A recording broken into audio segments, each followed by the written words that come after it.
Hello, hello, hello, hello, hello. Grand rising, grand rising, grand rising. Today is the morning of the 8-8 portal. It is the 8th of August 2026. And what a beautiful, beautiful, beautiful, beautiful frequency energy that has been brought in with this portal from a few days ago, to be fair. For me, anyway. I'd say 2 weeks. The bomber clock. No, seriously, I'd say about 2 weeks now. 2 weeks before today, I've been in the frequency of the 8-8 portal.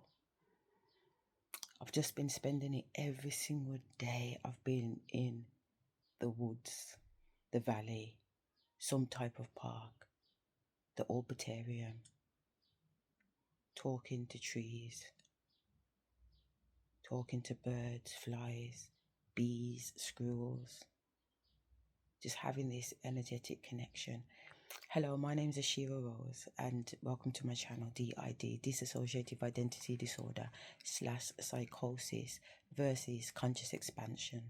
Yeah, tapping into this new world frequency.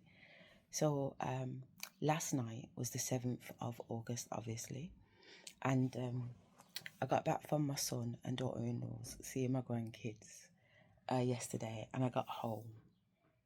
And instantly, as soon as I stepped through the front door and come upstairs, the ancestors was like, put on music. Yeah, so I put on the music. When I was going in the shower, I turned it up high. My ancestor said, turn it up to 100. So I turned my TV up to 100. Blasting it out. The neighbours was outside chatting. They're always outside chit-chatting and making up blood clot noise. I put my music up to 100 and everybody just cleared out their gardens. Fantastic.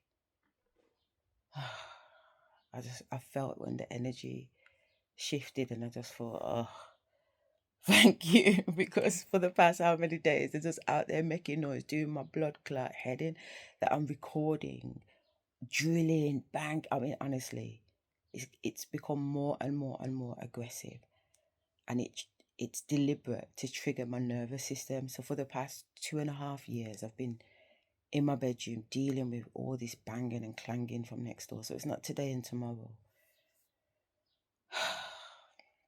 But you don't, it's hard to kind of articulate how it affects my nervous system, like what it actually does inside, and how I can feel my myself like like they're screaming, so I've had to kind of learn not to project outwards and project more inwards to kind of pacify them, to pacify my nerves and like speak to my cells individually. And there's a lot of them, but consciously I can speak to all of them at the same time.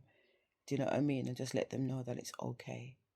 You know what I mean? But also trying to convince myself mentally that it's okay, because being under spiritual warfare all the time, you're constantly having to battle against those principalities that are telling you otherwise.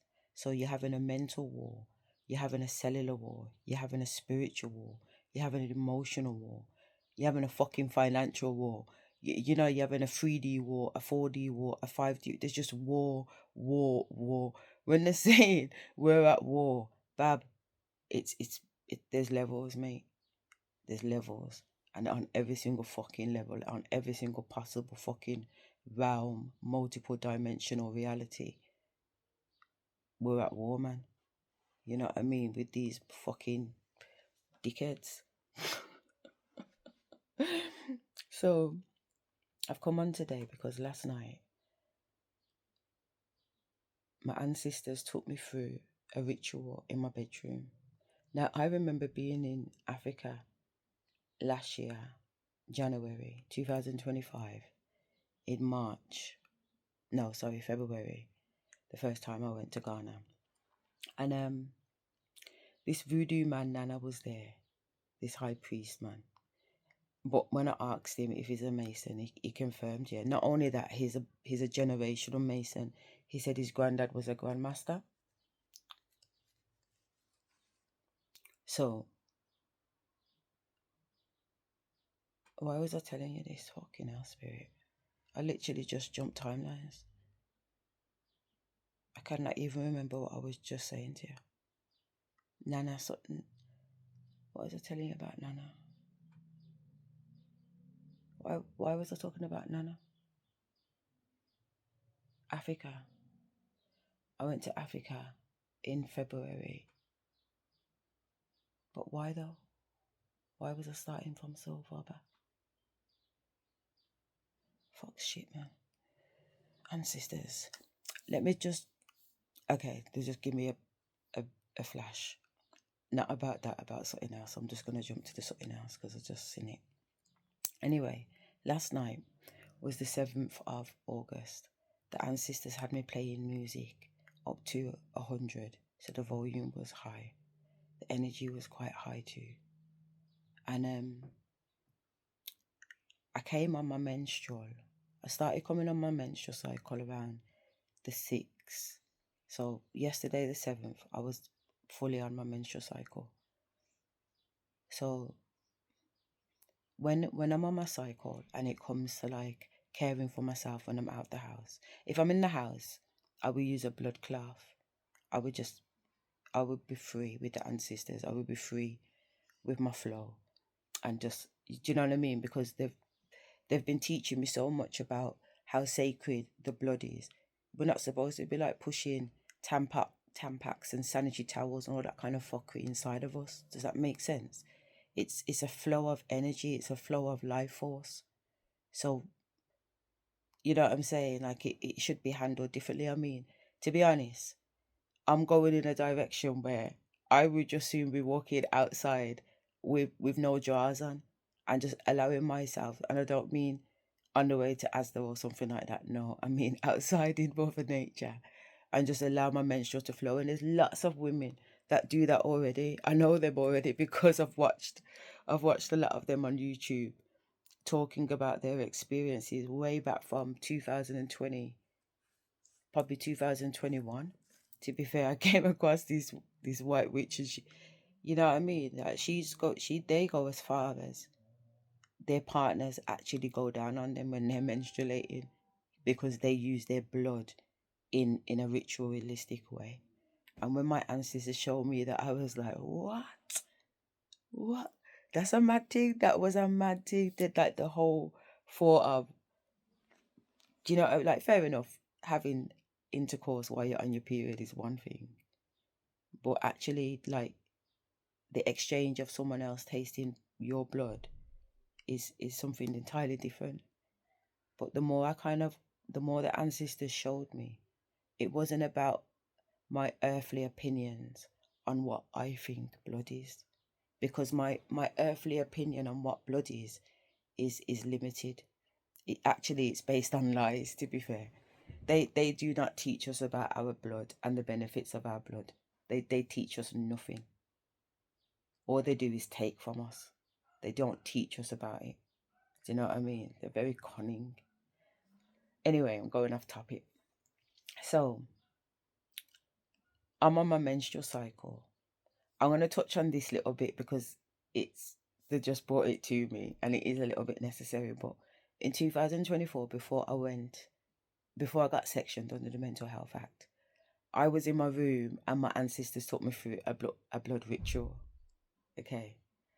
And they told me to spread my yellow towel across the floor in front of the altar. I had come off my period already, you know.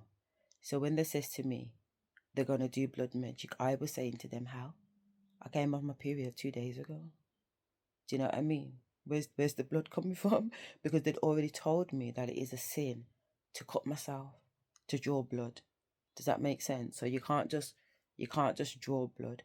So even when I was going through my sovereignty paperwork in the 3D, when I was disannouncing myself as a human being, as a citizen of the state, if you like, under UK law, I am. I didn't cut myself in order to print my blood thumbprint on the paperwork. The ancestors made sure that once the paperwork was finished, I came on my period and was able to use my menstrual blood to stamp my thumbprint.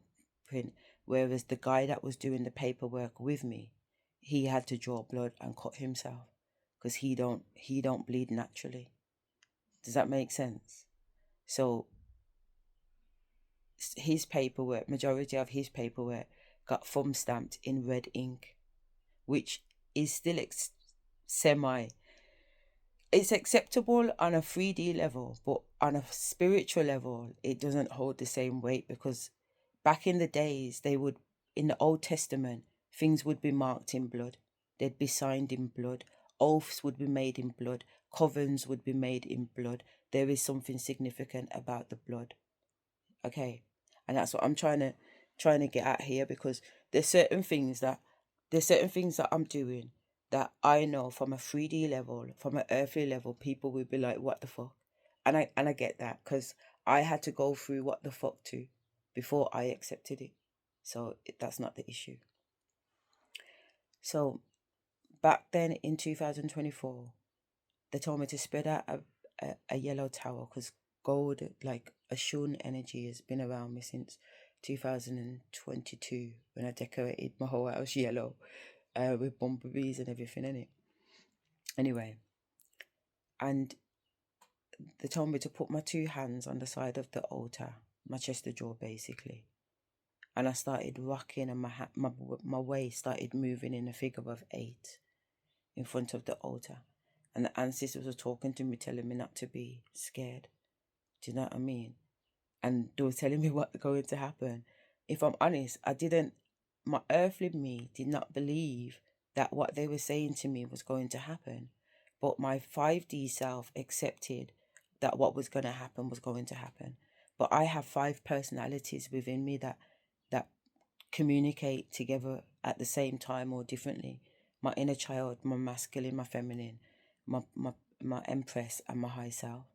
So when it was happening, all 5 of us was having conversations with ourselves, to ourselves, with ourselves, is probably better, about what was about to happen, what we were being told was going to happen, and who believed what, where on the spectrum we were between disbelief and belief, or acceptance and not accepting. And the minute I put my hands on the altar and my waist started weaving, my ancestors told me that this guy called Leon, I've never met before in the physical, but the last person I slept with used to wear him on a jumper. And from his jumper, his spirit would come through and try and communicate with me. Yeah.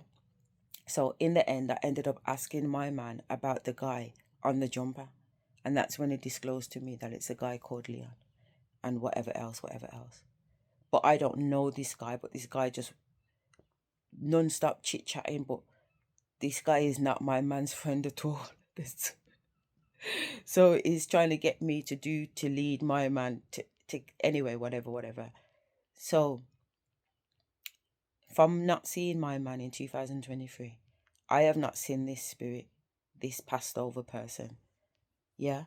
But in 2024, I am, my ancestor said this guy's coming in to get what I was trying to say. So that's why I was in disbelief, because what connection could he possibly have to this, my spiritual journey and my ancestors, when I don't know that guy? You know what I mean? I know him because obviously I've spoke to him, but I've spoke to him on a mediumship level, not an actual physical level. You know what I'm saying? So I didn't quite. I still don't fucking get it. I don't know what this guy's significance is. So they had been telling me hours and hours before that there was sex rituals going to go down, but again, the ancestors are saying something that I've not experienced and I don't know nothing about. So I've got nothing to kind of comprehend at that particular time. They're telling me something's gonna happen, but it's never happened to me before. So I'm not scared or excited one way or another, innit? They've said it's gonna happen. Let's see where I go on, innit? I'm still going through other rituals at the moment. They're just preparing me for what's coming. So by the time I've got my hands on the chest of jaw, I've got one of these over my bed, innit? The owl wasn't there. I only put the owl on in 2025, but the gene capture was there, and all of a sudden I seen the dream catcher start spinning around by itself, which I thought was fine because it could just be the wind in it. But it actually went round in a 360 spin in such a calm way. It just jiggled itself round like it was going back and forth, back and forth. Like, I'm going to show you what it was doing. It was doing like this. It was going around like this. So it was like doing a shimmer all the way around. And I was like, well, all right, that's not the wind. I mean, I'm not sure what that is, but it's not the wind. But I just giggle about these things, and when things like that happen in front of me, I tend to giggle because it happened to me a lot as a child, and I used to be quite scared or little, or just like intrigued, or sometimes it would make me giggle. But I revert back into my inner child anyway. So it made me wonder and ponder, and it made me giggle. So I've still got my hands on the altar, and I feel no word of a lie.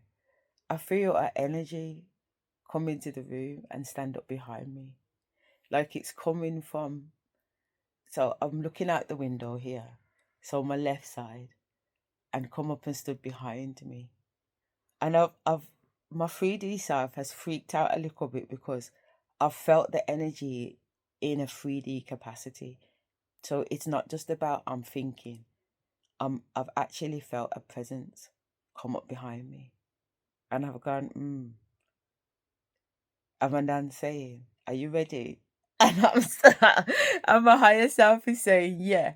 And my 3D self is saying, "Ready, ready for fucking what?" You gotta say, because before it was just like, okay, the ancestors have said it, but now there actually feels like there's somebody or something in the room with me. Do you know what I mean? So I'm like, ready for what? Do you know what I mean? Next thing you know, I don't even feel comfortable saying this, but and my ancestors are pushing my heart chakra out to say that I have to talk my truth because it's my truth. You know what I mean? But I actually felt this entity come up behind me and position himself behind me, and position himself inside of me. And I know that sounds absolutely crazy because what the fuck, but there are women out there that are sleeping with entities like omnibusses and succubusses. So I guess it would perhaps be the same thing of having like a sexual dream and it feeling like you're actually having sex. That's what I was experiencing in the 3D, in the room by myself. I know that if I look around with my 3D eyes, I can see it's just me in the room. But I don't just use my 3D eyes.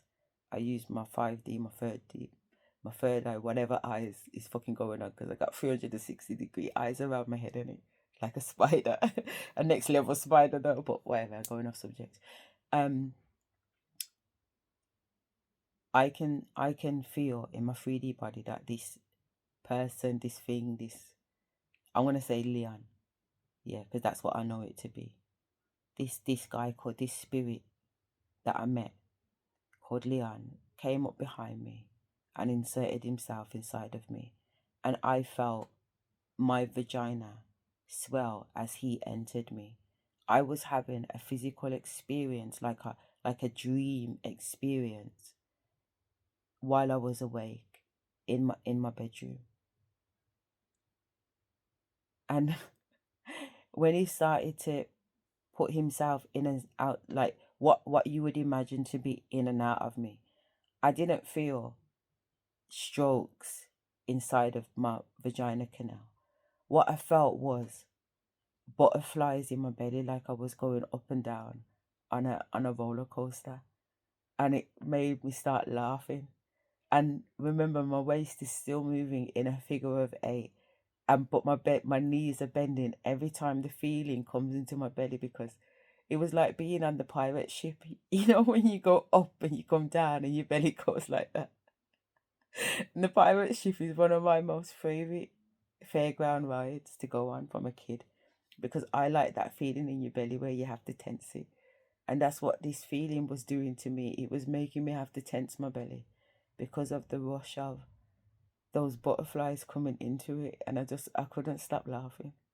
I was I was going through the I was saying inside, I'm going through one of the worst experiences of my life because I'm actually consciously aware that I'm here in the middle of a ritual, indulging. My ancestors have got me conducting and involved in necromancy. And I was seeing it with my third eyes that I'm in a necromancy ritual. I'm actually having sex, spiritual sex with an entity, with somebody that is dead, with something that is not in this realm, that is not living. No, we are dead, they are living, but whatever. Something that is not living.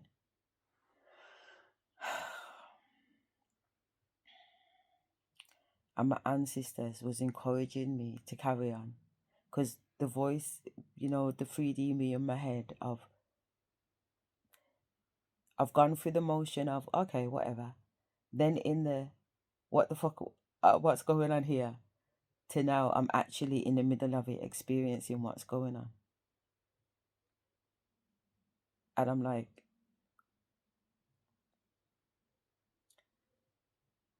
I'm over that Sasha. The Sasha in me is overthinking.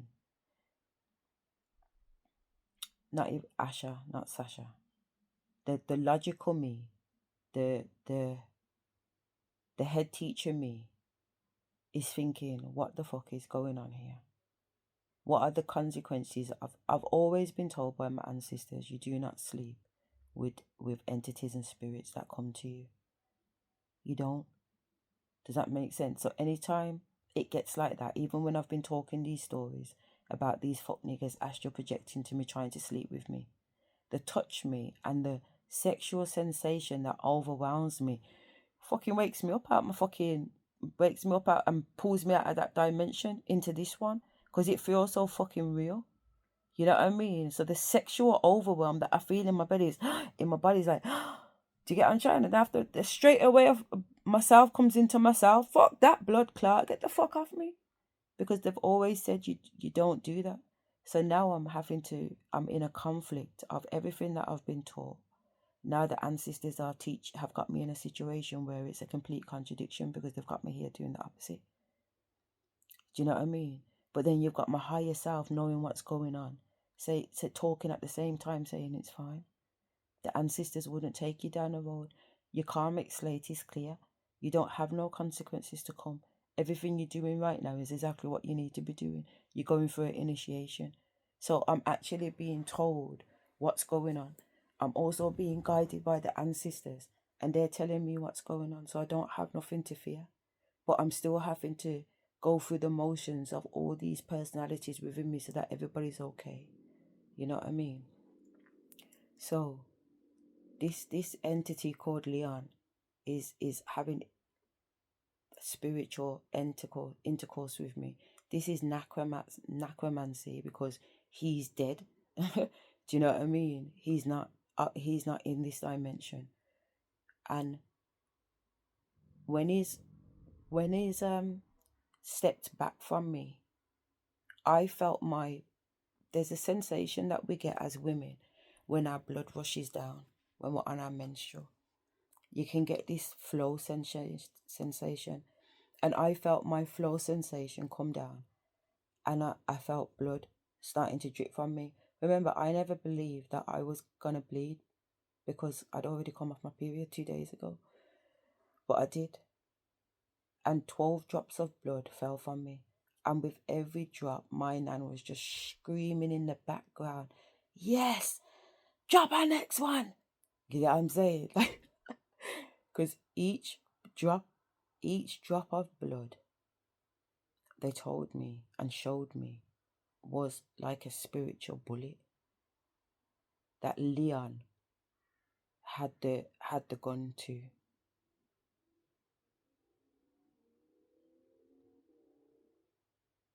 Leon had a spiritual gun that these spiritual blood bullets was gonna go in, and 12 people was going to get murked off. But 12 people in the physical were going to get murked off, and I was like, again, the physical me was like, I do not condone Do you know what I'm saying? Like, not that I do not condone, like, I do not condone, but the karmic consequence of murder, thou shalt not murder. Do you understand me? So my physical self is like, hang on a minute, what happened to thou shalt not kill?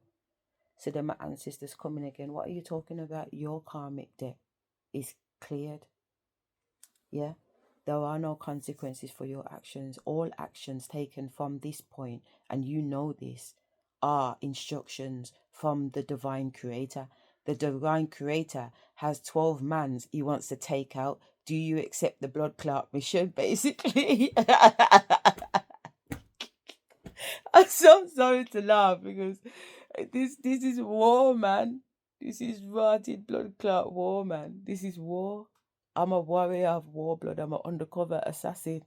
Do I accept the mission? 12 mans need to be taken out. We need blood.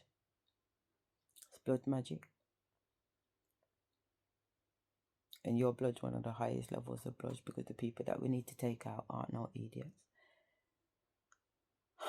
So that's why my nan was screaming, jumping around every single drop of blood that fell. And she made me count them. That's why I know there was 12. And I seen him spiritually take them with him and load up his Uzi and step out. And I seen him in the garden when he stepped out. The energy of him is not bad looking, actually.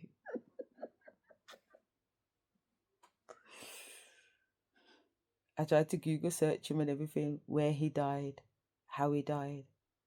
There's 3 Leons on the internet that died around that time, around the area that my man said it happened, but none of them are him, not from what he looks like.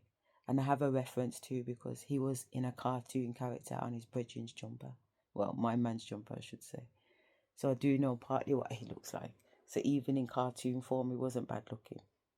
Do you know what I mean? And his skin's quite soft too. And that's what I'm saying. I was having a 3D experience of a 5D experience. You know what I mean? This is why, when I say that I got sectioned under the Section 2 Mental Health Act, yeah, it got to a point where I couldn't tell. I couldn't tell what was physical and what was spiritual. Do you know what I mean? I couldn't tell. Like, I had no, I don't know. The compass was way off, man. The compass was way off, man. Everything that should have been happening in the spiritual was happening in front of my 3D eyes. I was seeing it real time, and the ancestors were talking to me real time about what I was seeing. It was undeniable, man. Everything is real, they kept saying to me. Everything is real. Everything you're seeing is real on one dimension or another. So everything is real.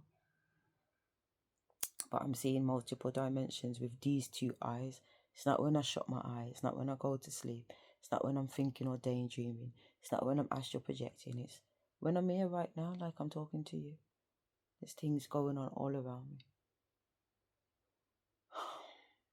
So that necromancy happened, and my man went off and did what he did, and other ceremonies and rituals took place after that and continued to take place well until even me being in the psychiatric ward. There were still rituals being taken out by my ancestors in different capacities. But coming back to last night on the 7th of August 2026, they took me through another blood ritual, not necromancy. There was no entities in my room last night, as in trying to do any nonsense. They were just my ancestors and higher upper beings, if you like, very observant beings. And I went in the shower, like I said, after playing the music, and I'd come back in here. I was gonna step out because I thought I'd left something at my son's house, but I realised that it was the case, but it didn't matter because I had something else anyway. So they told me to lay out a blue towel on the bed. When I was going for my shower, I picked up a new towel because they'd already had me using my blue bath towel for certain things that, so therefore it had already been, I don't like the word soiled because the word soiled sounds really horrible, but my towel had already been marked with my menstrual. So that's why I was getting a new towel so that when I come out the shower, I could use that towel. So I picked up a green towel, a lime green towel. And the reason why I mentioned the colours is because they're always significant. But when I picked up the green towel, my eyes saw the yellow towel at the same time. And even though spirit didn't say to me, or there weren't no download that said, get the yellow towel, intuitively, I knew there was something about the yellow towel, but I still went with the green towel because I know what goes around comes around. If I don't catch it the first time, I catch it the second time. I don't need to worry and panic about it. It's okay. Everything is as it should be. So I proceeded with the green towel, went in the shower, bathed off my skin. I had menstrual products that I'd used at my son's house that I take with me because my ancestors say don't leave none of my blood around. The blood is too sacred to leave anywhere. So I make sure that everything comes with me, and when I get home I sort it out. So before I got in the shower, I threw my underwear and my shorts that I was wearing, and I threw the sanitary towels and that I'd had and took off before I got in the shower into the bath. That's what, that's what I'm instructed to do. So obviously while the shower is running, the flow of blood is running from those products into the drain of the bath because my shower is inside the bath. So I feel my ancestors around me and I step into the shower. And when I step into the shower, they tell me to take because I've used when I leave the house and I've got a heavy flow, I use Tampax because my flow can be light, but when I know that there's ritual and energy in the air, I will get a heavy flow where I need to wear like 2 Tampaxes, and that won't even last for like sometimes an hour. Sometimes within the hour, I have to change 2 Tampaxes because my blood flow is that significant. That's why when I'm at home, I just use literally my blood cloth is like the size of a beach towel. Does that make sense? Because, and don't get me wrong, I'm not splashing blood everywhere. That's not what I'm saying. But so that I don't kind of mark my bed sheets or nothing, and my blood flow can just flow, and make sure that I've got enough towel to kind of be able to capture whatever it is that my body feels like it needs to give off. So I've got my sanitary towel. There's 4 Tampaxes in the bath, and my ancestors tell me to pull them towards me with my feet and put them underneath my feet. So now they've got me dancing on the Tampax, and you can just, every time I step down, you can see the blood rise up out of them and then flow down the thing. But they're full in it, so they're going. So I'm in the shower dancing for a while because I'm washing the blood out of them. So I don't throw the Tampax away until the Tampaxes are back bleach white. The Tampaxes look like this when I put them in the bin. They're blood free. So part of that stamping ritual is to stamp out the menstrual out of them. Yeah. And then while they're still half full, they tell me to pick them up. And I put the blood around me. And this is not the first time I've washed in my own blood. This is not the first time. It's like the blood of Christ. We're dealing with Christ consciousness. Christ consciousness is in our blood. Yeah. When I was practicing Christianity as part of a woman on the Esther program, part of one of the ceremonies we did in church on that 12-week Esther program was to be washed in the blood of Jesus. And the way we was washed in the blood of Christ is we got down on the floor and laid down, and all our sisters around us held a beautiful red silk blanket, and they lifted it up in the air, and then they pull it down on you, and then they lifted it up in the air and they put it down on you as they chanted certain words and affirmations over you about being washed in the blood of Jesus. Yeah. So that is being done metaphorically. Whereas with my own blood, my ancestors are teaching me how to wash myself with the blood of Christ. But Christ isn't Jesus as we know it. It's the meaning in the archetype, the essence, the energy, the frequency of Christ. Yeah.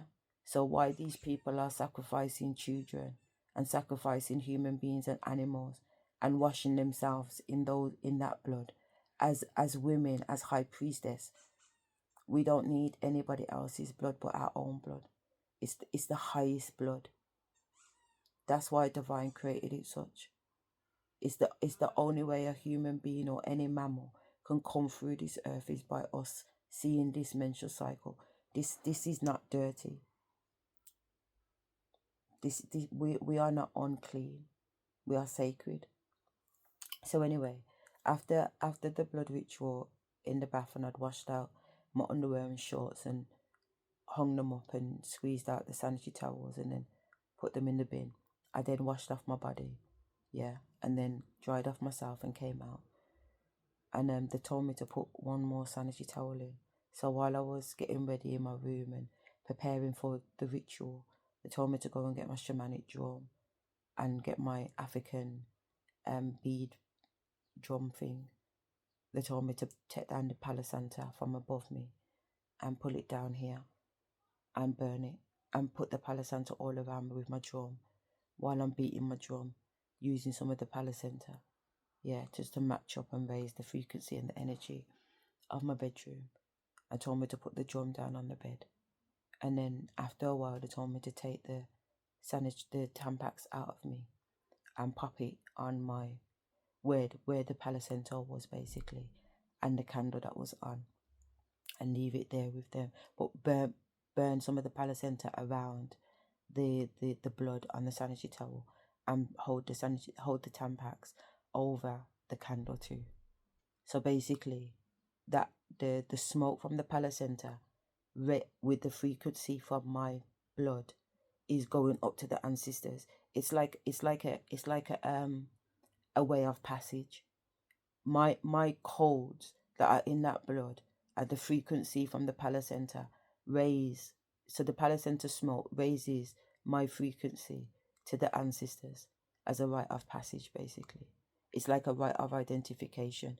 They know me through my blood codes as well as my spiritual frequency, but the blood itself has a spiritual frequency because I'm me as my code, but in my blood are my ancestors. My ancestor codes are in my blood. So me giving my that blood up, if you like, it lets them know that I am who I am basically because the codes are in the blood. You get it? You probably, if do you understand? So when after that now they told me to, so basically I'm dancing over the blue towel and they told me to go and get the yellow towel. So now it's time to go and get the yellow towel. So I knew the yellow towel was coming because obviously I told you that I had that niggle before about the yellow towel. I remember the first time I did blood magic, they told me to put down the yellow towel. So obviously that's why the yellow towel is significant. So I put down the yellow towel over the blue towel, which I'm really glad about because I don't want no blood going through the blue towel on my pink rug, innit? You know what I mean? So the fact that there's two towels is good because it's double up. So I'm happy about that. So the ancestors start to dance through me because obviously the music's still playing at 100. I can feel energy coming out of the wall over there because the neighbours and them are Freemasons, and certain people like to jump in and out of their bodies and stuff like that. So they was having a fit next door with all their other little fucking Humpty Dumpty brethrens. I digest. So I've spent several hours, because I'm just going to fast forward, do it, having blood come from me while I'm doing ritual dancing. And I'm talking to myself because I'm learning more and more to step out of my body and just allow the ancestors to do what they need to do. They've got it covered. Yeah. But what was interesting about last night is that usually I do it with my eyes closed. And I just stay in my head, innit? I stay in my head, thinking and talking to myself while the ancestors are moving around my body, but also paying attention to what the ancestors are doing because I also learned the dances so that I can do them myself in the 3D, innit? Like last night was a revolutionary. I've been telling you that they've been teaching me this Tikian dancing, whatever it is, where the ladies have got the straw dresses, yeah. They've been teaching me for about 2 years, these moves. Because I told you already, when I do it, I get so hot. Yeah. Last night, I actually, I actually, my body actually did it correctly. For 2 fucking years, I've been whining around, learning it the hard way, breaking my body to whine at that speed from my hips. Yeah. So my hips are having to go around that fast, meaning my belly has to go out and come in. My hips have to go left, like north, east, south, west. Yeah. And the speed has to pick up. That's why I'm getting so hot, because I was doing it the hard way for 2 years. My ancestors made me learn it the hard way for 2 years.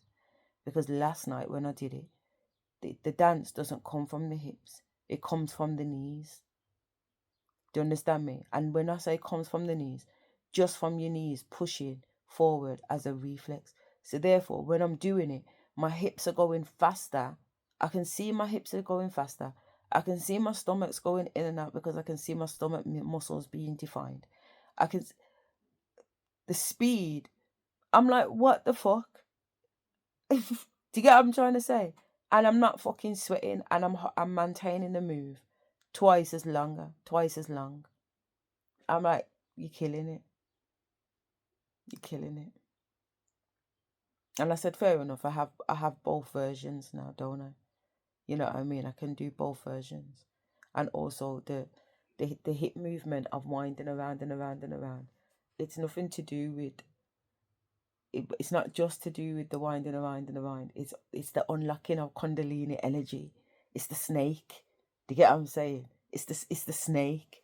So what I'm doing is tapping into the snake frequency, the ayahuasca grandmother energy, because when I descend, when I transition from earth, I am already an ancestor, I am already a guardian. Does that make sense? So I will be what my nan's doing with me now. Do you understand me? Drop Alex hug, drop Alex hug. I will be doing exactly the same in someone else's, a descendant or whatever. They're here. I will be guiding, and I will be guiding the other guardians too. So I'm a do you know what I mean? Like that responsibility and that role is a big deal, what they've shown me, and I'm honored. I'm not. It's not even about being honored. It's I see myself doing it, and it's lovely. You know what I mean? Because my nan, when I say she gets so excited, you know what I mean? She's so passionate about me on my journey. The ancestors are so passionate. You know, when I'm going through these rituals, and I'm going through these missions, and I'm going through these quests, and I'm going in the valley of the shadow of death, and I have to put aside my ego, and I have to put aside my fear, and I have to put aside everything I thought I knew, and I have to die, I have to surrender to the point of death in order to be rebirthed again. You know what I mean? And when my ancestors see what I sacrifice, see what I've had to sacrifice, see me put my big drawers on when they're taking a jump down a cliff, and I can't even see the bottom of the cliff, and it looks scary, and smoke and sounds are coming up from the bottom, and I just take a breath, and I just jump like there's no tomorrow, like there's like it's a mighty jump that I'm jumping off the cliff, and the ancestors are just like, watch hug. Do you know what I'm saying? Kuya, kuya. She little but she tell you, man. She little but she tell you, man. In body and spirit, man. In spirit, I'm a giant though, but some of these ancestors are fuck off ridiculous, man. Because obviously I'm a child to them. So if I'm big in the celestial world, imagine how big my nan and granddad, my mum and dad are. When I first saw them for the first time in 2022, I cried my eyes out. I got down on my knees at my altar in my other house. And I bawled, I bawled, I bawled, I bawled, I bawled, I bawled, I bawled, I bawled. I bawled for every single lifetime I had lived after the last time I had seen them. Oh my God. And then after bawling about how much, the frequency of missing something. Like, I didn't even know from a 3D level. I didn't even know these people. You get what I'm saying? I'd never seen them before. But my heart, my body, my mind, my soul knew these people, man. Knew that these were my people. These were my grandparents. These were my parents. These were my family. And these people loved me. And all of my life, I have said, I want to go home.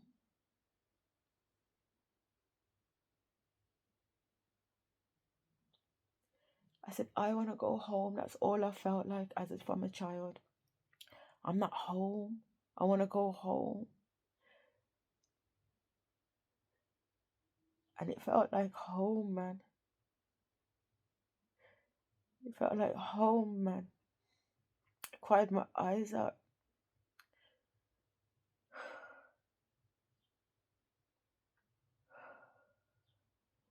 My heart burst open, man. You know when they say you lose your mind, like I lost my heart, man. My heart burst open. And my heart burst open till I felt exhausted. I felt weak, man. My body just felt weak. Like, I loved till I felt weak, man. I was like, blood clot. There ain't nothing left in me, man. It was like Care Bear energy, like boom. Just done. I sobbed and I sobbed and I sobbed and I sobbed and I sobbed and I sobbed. And then in the same instant moment, a realization came over me, of what I had done. How I had betrayed myself. How I had let some fucking warlock, demonic blood clot, snake in the blood clot, Garden of Eden, whatever you want to call it. Yeah? To trick me, out of myself, to trick me out of what is mine, to trick me from my birthright, to trick me away from my family. And I went off with this blood clot idiot and left my family. I was too embarrassed to go back. How many lifetimes ago? And all those memories had come back to me. How I'd betrayed them. I'd taken riches with me for him. He told me to bring stuff. And it sold me into a fucking whorehouse.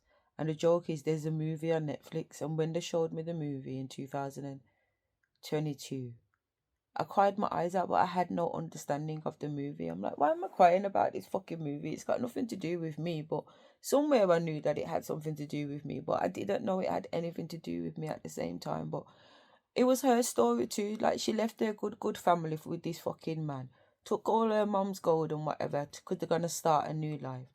And he sold her into a fucking whorehouse where she remained for the next fucking 20 years until she got out and then became the fucking prime minister in India somewhere else. You know what I mean? I can't even remember what the film was called, but it's based on a true story. And I come to realize years later that it was my story too. And in the same year, sorry.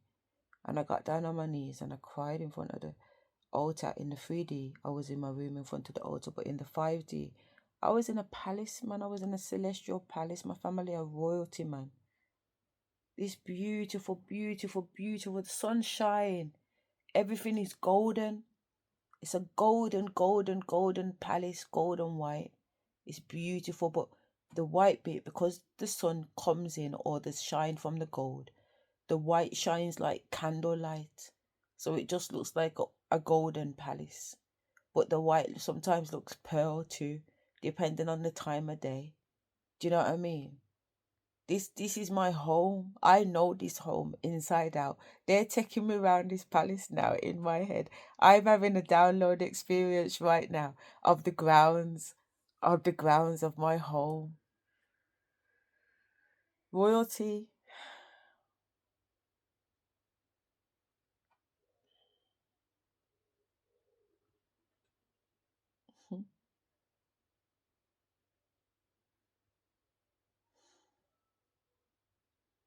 I cried my eyes out in grief, man, that I had abandoned them. It was me that had abandoned them. It was me that had run away. I hadn't been sent down to earth and just they've left me here. They've abandoned me. I want to go home. I want to go home. Why can't I go home? Why am I not with my family? Who the fuck are these people that you put me with? Why am I here with these? There's no way I would have chose these. Why have I chose these people? Where's my family? I'm not like these people. Where are my people? All my life. Those are the questions I've asked. The ancestors are with me, but why is my people not here? Why am I not with my people? In that moment, I come to understand why it was me. I had abandoned them. I had lost my way. I had been tricked, man. I'd been tricked. And now I'm going through this experience here, trying to find my way back. So 1 minute, for however long, I was crying because I was rejoicing in happiness, seeing everybody in the celestial and feeling the love. And next thing you know, I was bawling because I realized how the fuck I got here in the first place, one of them. And then I was bawling because they were so forgiving. They was rushing in telling me that there is no wrong, everything is as it should be. Everything is as it should be. So then I was bawling because everything is as it should be. It was like the red pill experience, the blue pill experience, then the red pill experience, then the purple pill experience, man. I cried my eyes out. I cried my soul out, man. To a hearted blood clot cup. It was such a release. It's such a beauty to cry. You know what I mean? It really is. When I finally got off the floor, my knees were so bust up. I'd been down there so long. You know what I mean? That stiffness you feel when I was resurrected. And I just held onto my altar and I was just like, boy, sir, you can't tell me this is not real what I'm going through, man. I'm having a 4D experience. When you go cinemas and they say it's a 4D experience and the chairs are moving around, water's flying in your face, and what you're seeing on screen feels real. That's what's going on. Water are flashing in my face. The bed's moving. You know what I mean? And I'm here in the 3D, seeing in the 5D what's going on. It's a mad thing, man. Anyway, the reason why I put on the video is because of what my girl's talking about. So let's run the rhythm and see what she's saying. I'll turn it around.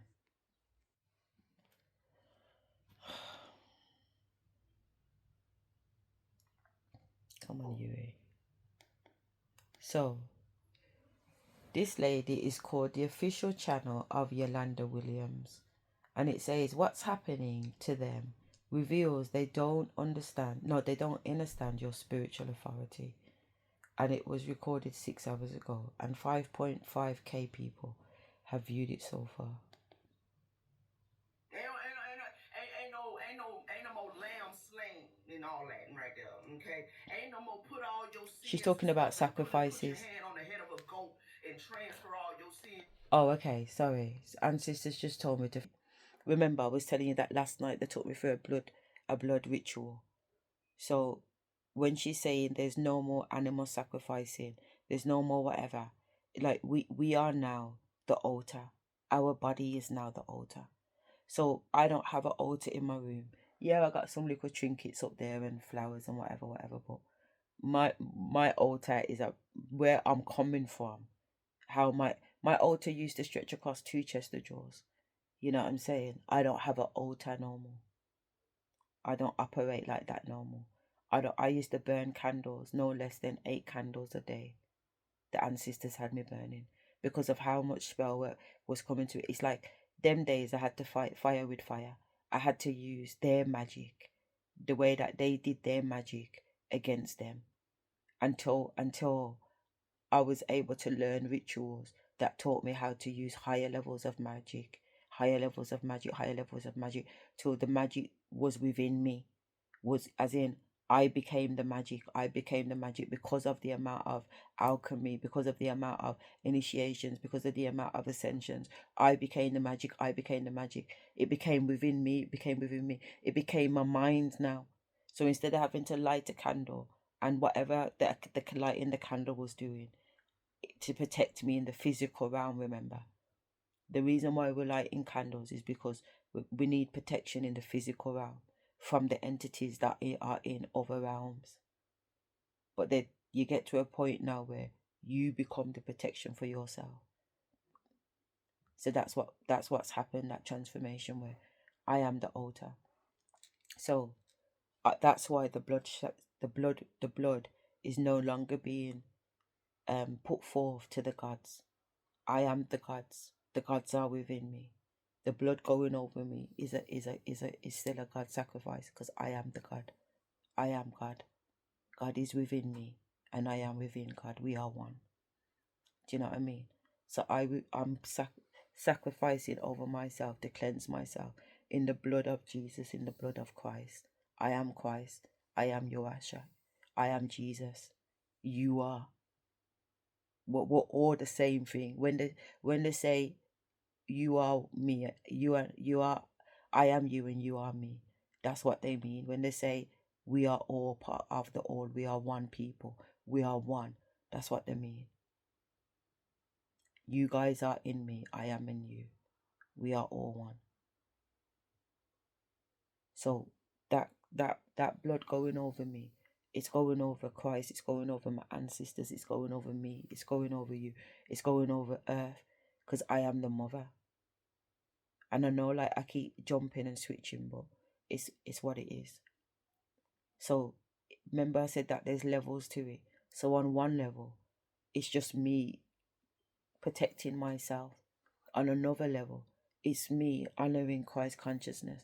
On another level, it's me being cleansed and purified. On another level, it's me changing energetic frequency, because the blood has got codes in it. So the codes are running over me, changing things in a frequency level. On another level, it's, does that make sense? Like there's levels to it. It's not just happening in this realm. Just the one squeeze of blood over me is not just changing things in this realm. It's, does that make sense? And that's why I don't look at it as, oh my God, you're using blood, or oh my God anymore, because they've I know what I know now. I know. Whatever you think you know, that's great. Keep knowing what you know. But I know what I know. So I'm gonna do what I know. Because I don't have to be taken through the Masonic order to know the Masonic practices, because the Masonic order is my heritage. They call it Masons now, but that's not what my family, that's not what my bloodline call it. It's not even anything like that. It's our way of life. How we operate here on the 3D to connect with our 5D self, so that we're always in communicating with our ancestors. What they've taken from us, calling Masonic fucking practices and knowledge, this secret knowledge, this secret information, is not secret at all. It's stolen information they've got. Stolen information. The reason why it's a secret is because they don't want you to have it. They don't want you to have what is your birthright. They want to hold on to it and keep the secrets. But I don't need to read what you think you have in your books, because I have the DNA codes in me. What you consider to be secret is knowledge to me. And that's why when they've been doing their bullshit, they can't trouble me. I'm a higher authority than them, because the codes are within me, motherfucker. What you're dealing with is washed out blood. You don't even understand the rituals that you're doing now. Even the high ones that think they've gone through the 33 degrees of matrix, and they're sitting down with the fucking books underneath the fucking Pope. You get what I'm trying to say? They think they know it all. You don't know it all. What was recorded in the 17th century, they didn't even know it. What was recorded in the 13th century, they didn't even know it. So how you guys gonna know it today?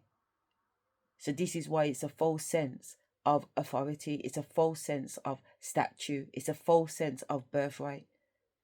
They have a false sense, because it's Chinese whispers, Chinese whispers. Everything that they've got is watered down. It's somebody else's interpretation.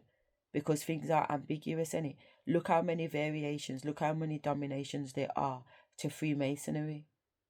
You think there's just one? They all practice different things.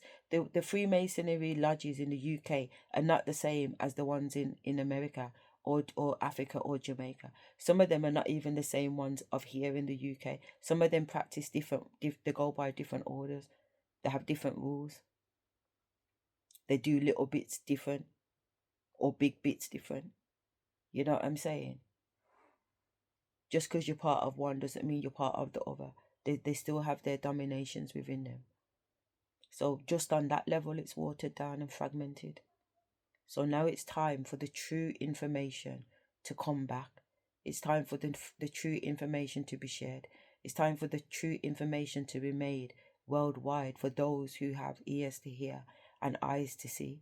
Because enough people are going to want to stay in the old system because they're in that bullshit matrix ideology about money, sex, fucking drugs and rock and roll. But that's not what we were here for. We were here to walk in this dimension and connect with our 5D, to have a dual experience. That's why it's heaven on earth. We're here to experience heaven on earth.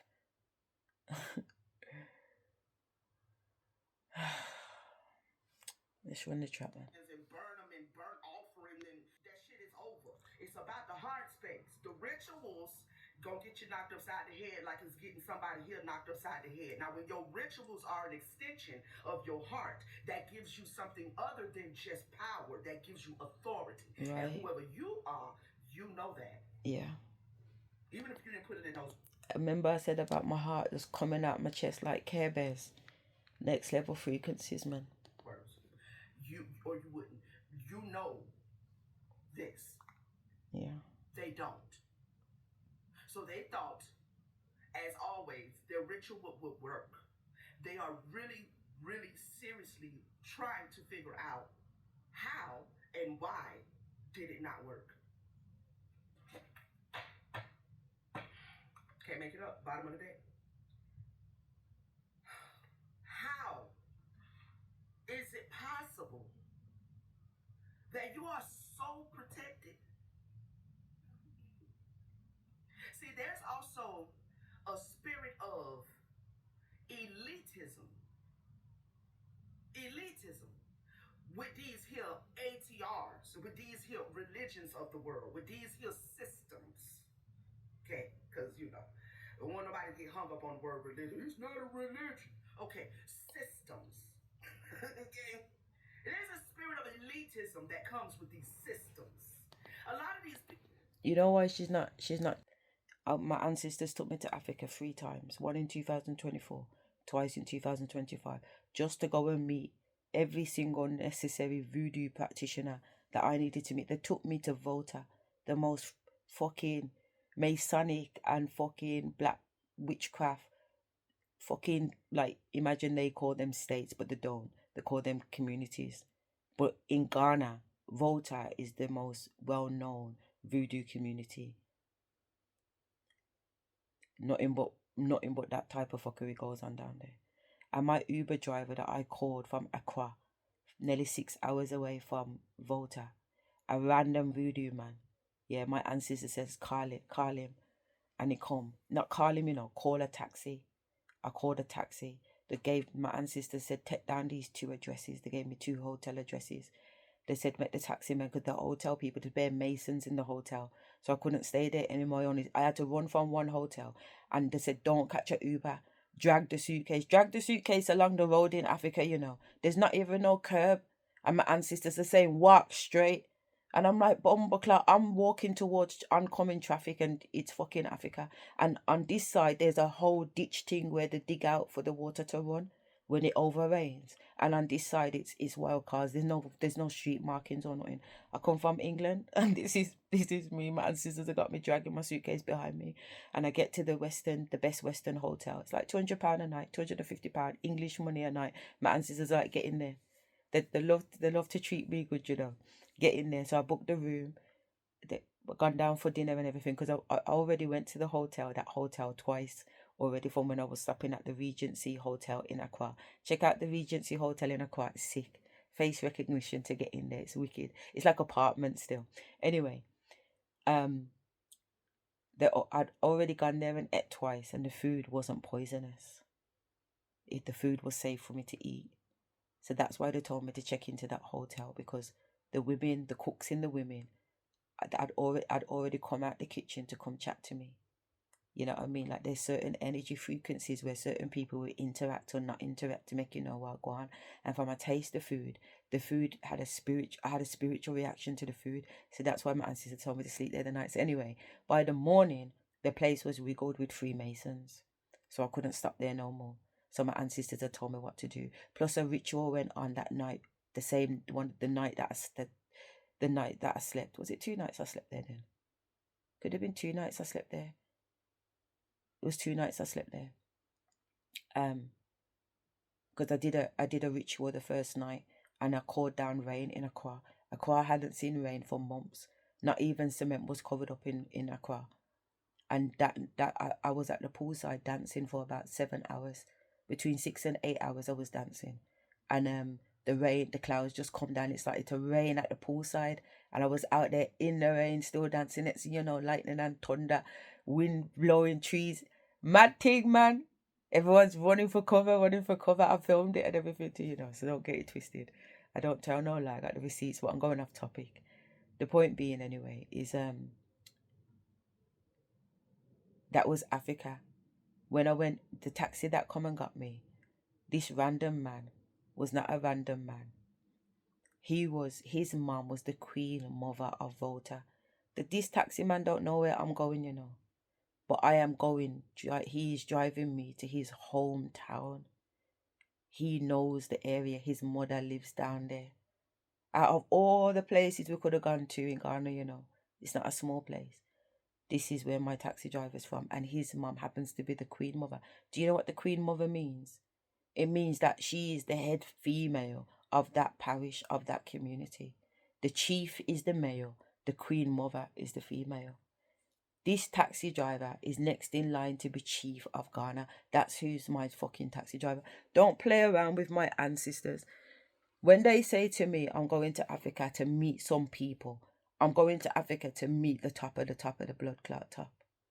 When they say you're going to Jamaica to meet some people, I'm going to meet the top of the top of the top of the top. And I don't mean top in the government, top in money, top in, you know what I'm saying? Top of energy frequency of whatever it is, the fuckery that they're going on with.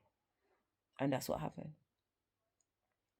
And I had to go into those kind of practices. The night that I stayed at the hotel in Voodoo, his mom sent her back. And that time me and the mom's laughing, joking, chatting, love her.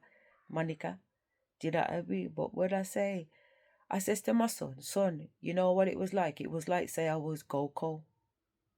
I was in my bedroom in this hotel in Volta, and it was like I was Goku. The energy coming off me, or it was like Goku versus meets I Am Legend. There's like how many thousands of demons, zombies, rushing towards me. It's like every single necromancy magic spell got casted, and every dark demon had come out of hell to descend upon me. What the blood clot. The ancestors had not said to me, this is what's going to happen. I was in the bathroom. I just finished bathed myself in this hotel in Africa, so I'm bathing with a bucket, because this is not a £250 a night. This is a £12.50 night hotel. So this is a different experience. So there's no shower. It's a bucket. I've done wash myself. That's no problem for me. I'm a Jamaica girl. I'm at the sink brushing my teeth with my bottled water, and something pulls my dread like this. I see my dread get pulled in the mirror, like the shadow of it, and I feel it get pulled. So I see it, and I feel it get pulled. And I know that feeling because when I was in my room in 2024, before being sectioned, that's what they were doing in here, pulling my hair. Do you know what I'm saying? My kids can't see them, but these fuckers are in here pulling my hair, antagonizing me, all kinds of fucking going on in my bedroom. And that was the first time that they had showed themselves to me, that they could project astrally, these fucking Mason fucking demon entities. that they can project astrally and be physical. I I knew it in my thoughts because I knew that something weren't right. And the way that I'm getting dragged up in my bed, it's like the fucker's really here, but how comes I can't grab them to fuck them up too? But this was the first time they were showing me that they can hang out in here and fuck about too. Blew my mind, man. So when that happened in the bathroom in Africa, my heart instantly went into itself because the memory of that come back to me, of all of that bullshit. And I turned and I tried to get my slippers and my flip flops because I got one set of flip flops for in the bathroom and one set of flip flops for in my room. So I'm trying to transition from the wet flip flops into the dry flip flops. You know what I'm saying? To come to get out of the bathroom. And my ancestors are telling me, because I can't get, when you can't get your fucking toe in between the flip flop. And my ancestors are saying, calm down, relax, nothing can't trouble you. So I take a breath. I'm still in the bathroom because I still ain't got my foot in the fucking slippers. And I take a breath and I put my foot and set it right in the first flip flop and I set it right into the second flip flop and I close the bathroom door behind me. And I say, okay, I take 2 more steps. So I haven't even reached the bed from the bathroom door. And my ancestors said, start moving. And my body starts swaying. And I'm going fast because I'm a little bit scared. So the energy of fear is upon me because I'm in Volta. There's something in the bathroom. It's physical. And there's something going on right now. And my ancestors saying, slow down. The slower you go, the slower I go, the more impact it has. I've learned how to harness chaos magic. So chaos magic don't have to be bang, bang, bang. No, chaos magic is slow. Chaos magic won't move blood. Chaos magic is still like this and it's mashing down the blood clot place. How you mean? Try hard, no. So there's me slowing down blood. When I say the light that just came off me, it was like go. That time I'm slow, but the energy frequency is like and there's all this white light coming off me, white light, and all of these zombies are coming towards me. As they bounce on me, they're just disintegrating blood. But there's loads of them like, I am legend. Like, when they're running up on Will Smith, they're running up on me. I can see them through my mind's eye. So I've got a double perspective. I can see the perspective over me of what's happening. But I'm also experiencing it in the bedroom. But I'm not curled up like this. I'm dancing in a frequency because the ancestors are talking to me. And I can see the celestials looking at me, watching me, as all these demons are just getting murked out, blood. Hell is upon me, blood. And I'm in my room dancing, sweetheart, blood. Unbothered by these motherfuckers because the ancestors are letting me know I've got it covered. And I know I am assured because the energy of light is coming off me. And as much as there is darkness surrounding me, my light is disintegrating. My light ain't gone out, babe. The aura of light around me maintains and sustains itself, blood. Why these fucking... They look like zombies. The why look like The Walking Dead. The movies have got it right. Or maybe that's just how my head interprets it, but whatever. But yeah, if I tell you about Africa, it's next level, man. These are these high priests and these high mason.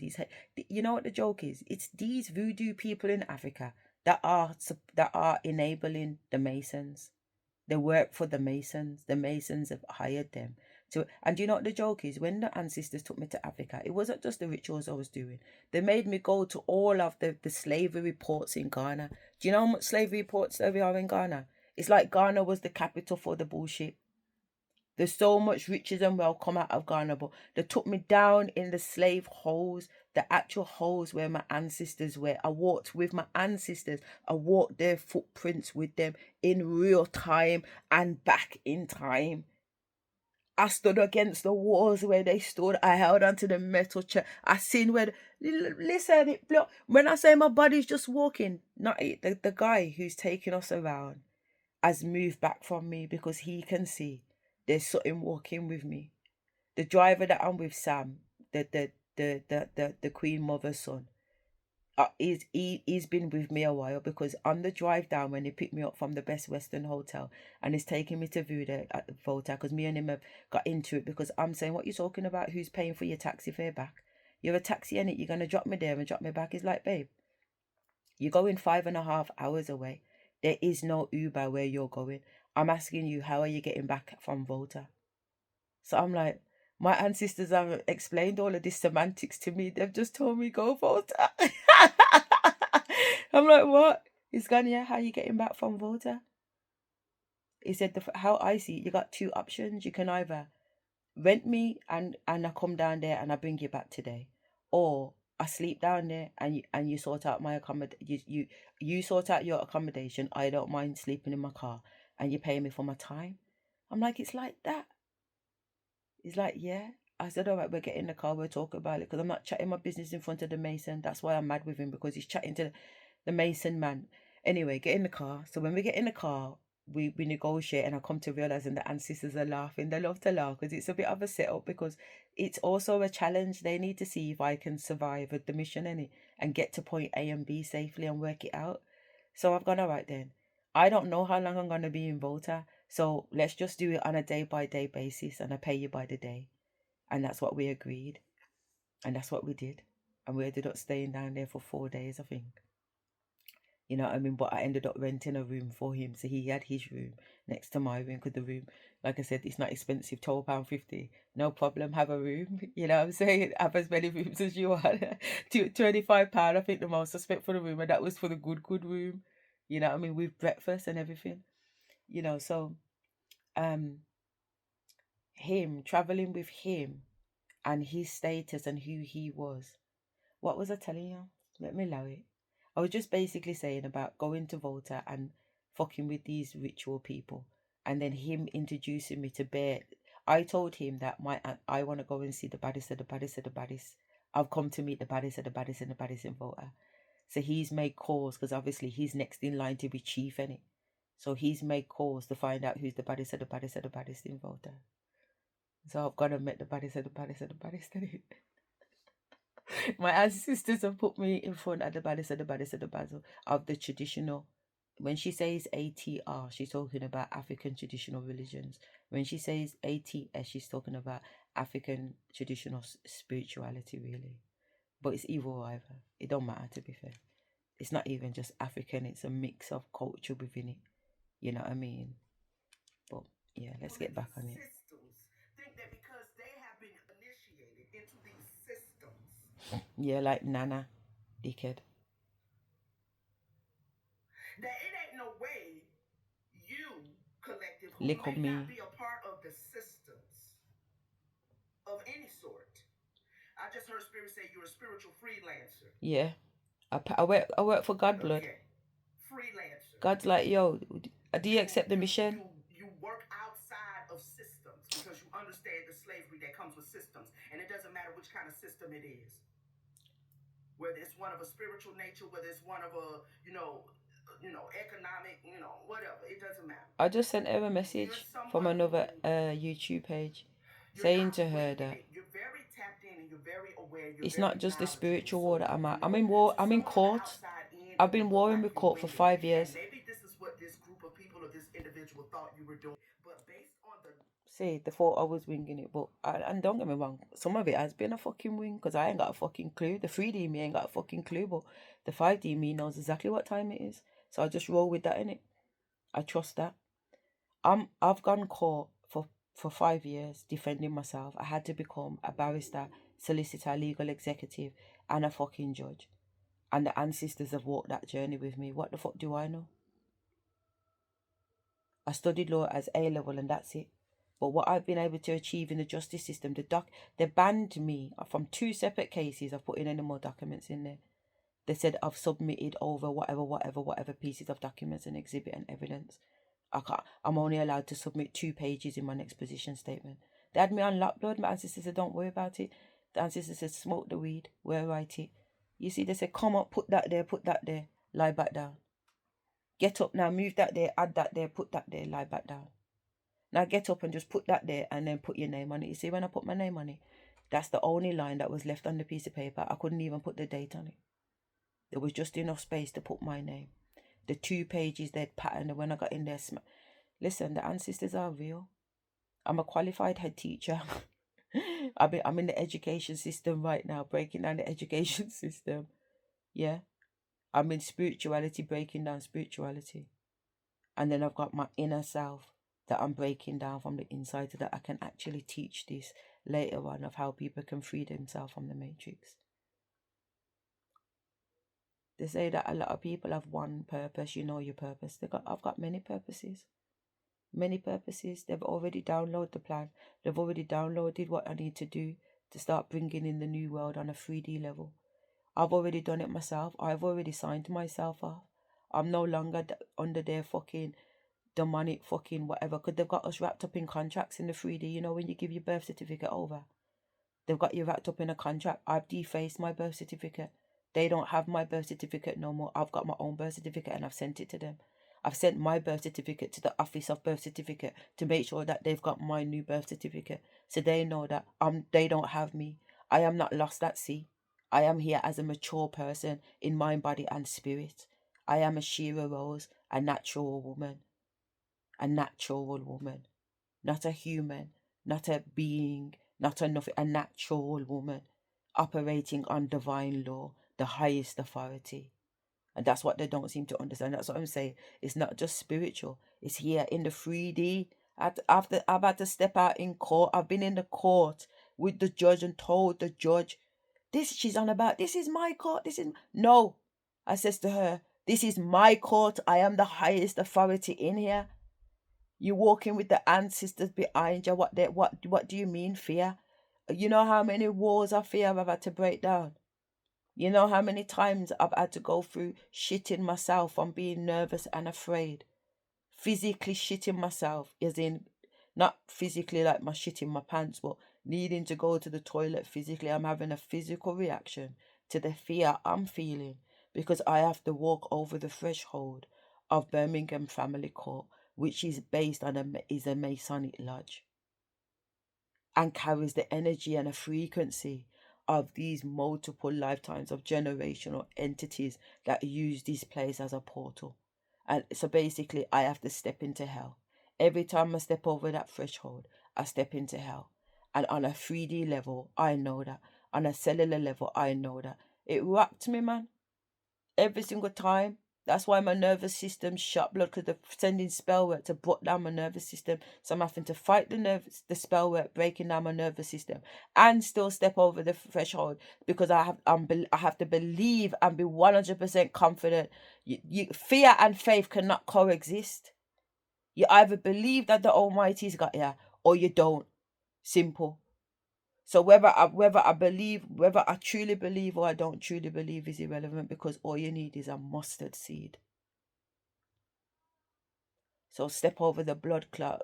All this says to me, you just have to step over, Asherah. Every single time you just have to step over the line. We will take over and do the rest. So said, so done. I got surrounded in that court.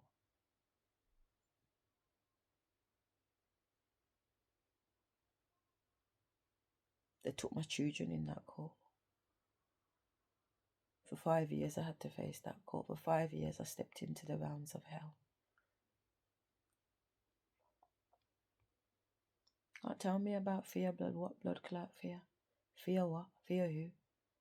I'm doing exactly the same thing in the celestial realm, in the 3D realm, in the 4D realm. Scared of what? Scared of who? This is why they're panicking, because there's nothing they can do to scare me. There's nothing they can do to work anything against me. It's like playground magic.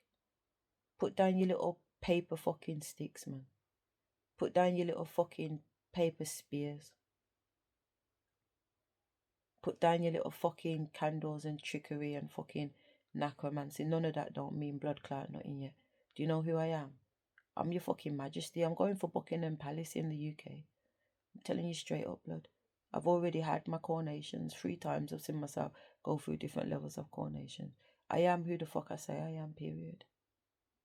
And I don't mean that. It don't even matter. The ancestor said I don't need to explain ego, because the ego does not exist in me. The ego don't exist in me positively, and the ego don't exist in me negatively. I am the ego. It's not that it's one or the other. It just is. I am. It's balanced. I'm just in the middle of it. is what it is, isn't it? It's not a big up thing and it's not a put down thing. It's just a is thing. My ancestors have told me, the divine has told me. My ancestors have bowed down before me and called me your majesty. It took me a long time to accept that, but it is what it is, isn't it? They've showed me numerous and numerous things to verify certain things. So why am I sitting down here arguing with anybody?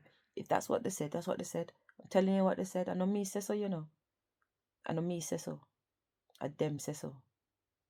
Okay. Level of ass whooping being handed down to whoever these people are of this particular voodoo house, That's house right, of man. voodoo, or whatever system they're a part of. The fuck with the right The one, ass man. whooping that's being handed down says otherwise because there's a spirit of elitism. See, they thought they knew everything they needed to know because you're not a part of the elite status. You don't got the elecades, and you don't maybe not Yeah. have the waist beads, and you don't They look have, at me you know like what I'm I'm a saying? blood You clot don't do the waste gal. crossroad thing, and maybe you don't, you know what I mean? At least that's what they think. That's what they think. So they're looking at you downcasted. They looked at you like you was like lower beneath them. Yeah. You know?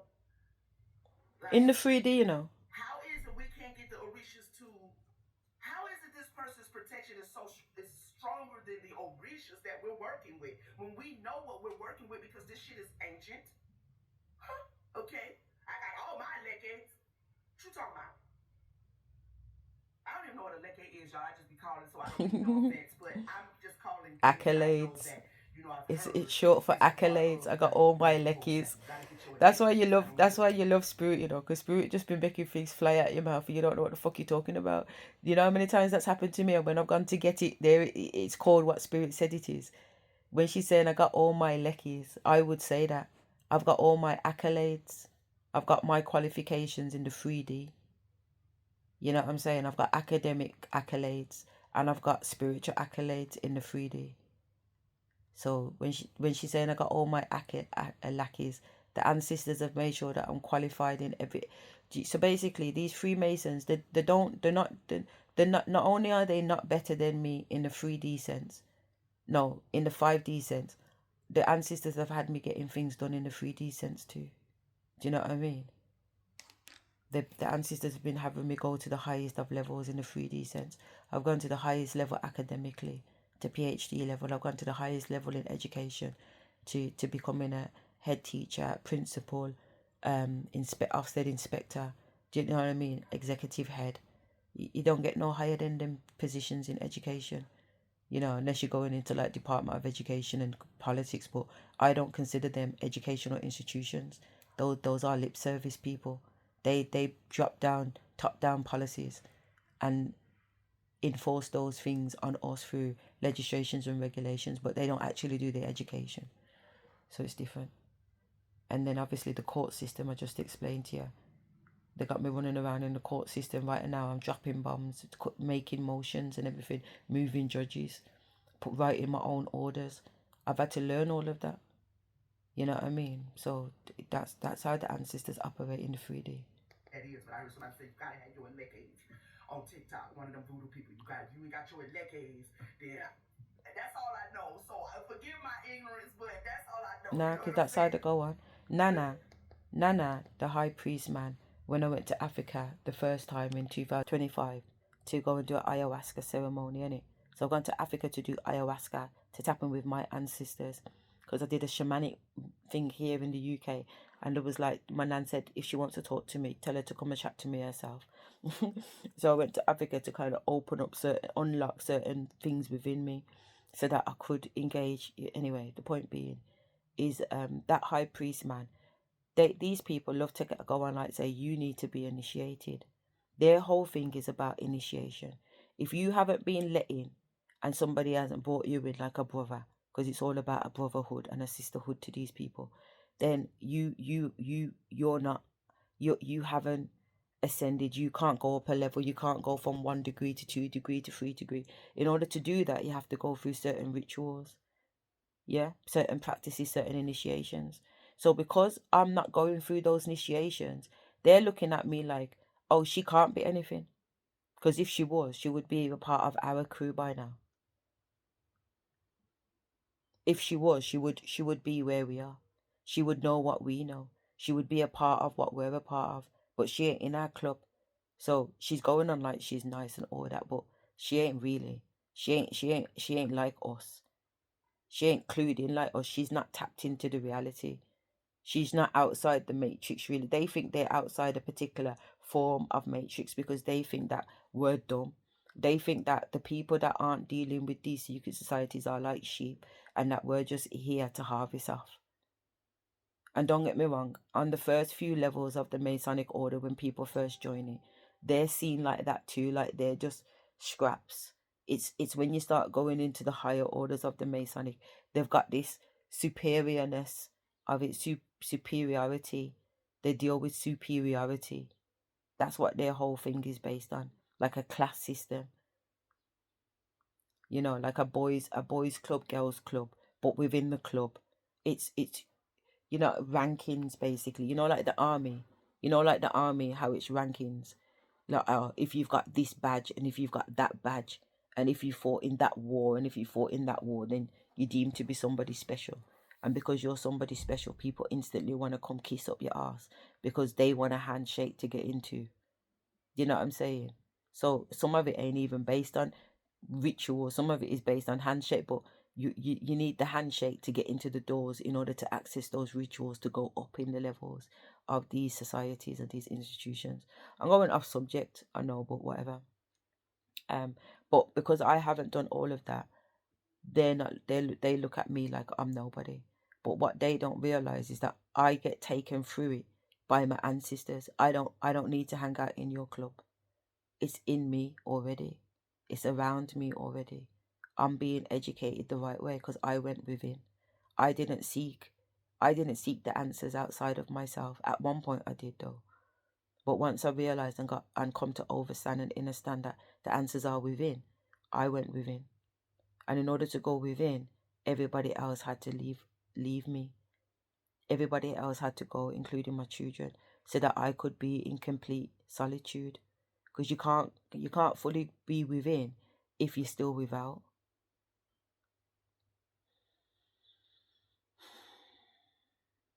So you have to transition through that loneliness, through that isolation, man. You have to release and relinquish all connections to the physical realm and die. You have to die physically so many times. So many times, man. But it's beautiful at the same time. There's nothing beautiful than seeing your phoenix avatar burst out your chest and know, it's just magical, man. Fucking magical. Anyway, carry on. Like the word legates too.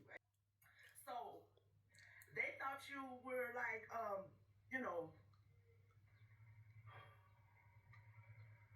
the one of the other dads. You know what I'm saying? Which you are, but not in the way they thought because you're more than a high priestess. And what's my channel called? Earth Angel Oh Asherah. my. Earth Angel Oh Asherah. my. Oh my. This is literally, and I think I've said this in a couple different readings. But I'm a There's a shaman. scripture that says, be careful how you entertain strangers, for you could be entertaining an angel unaware. That's what I'm saying. It's not an So ego when I thing. say It's nothing to do with ego. they It's just birthright. underestimated It just is. you is an understatement. Completely You understatement. know what I'm saying? Like it's an understatement to say that they underestimate. You can see why. You can see why it's an understatement. You can see why it gets confusing because I don't look like what I am. I don't sound like what I am. I don't appear to be what I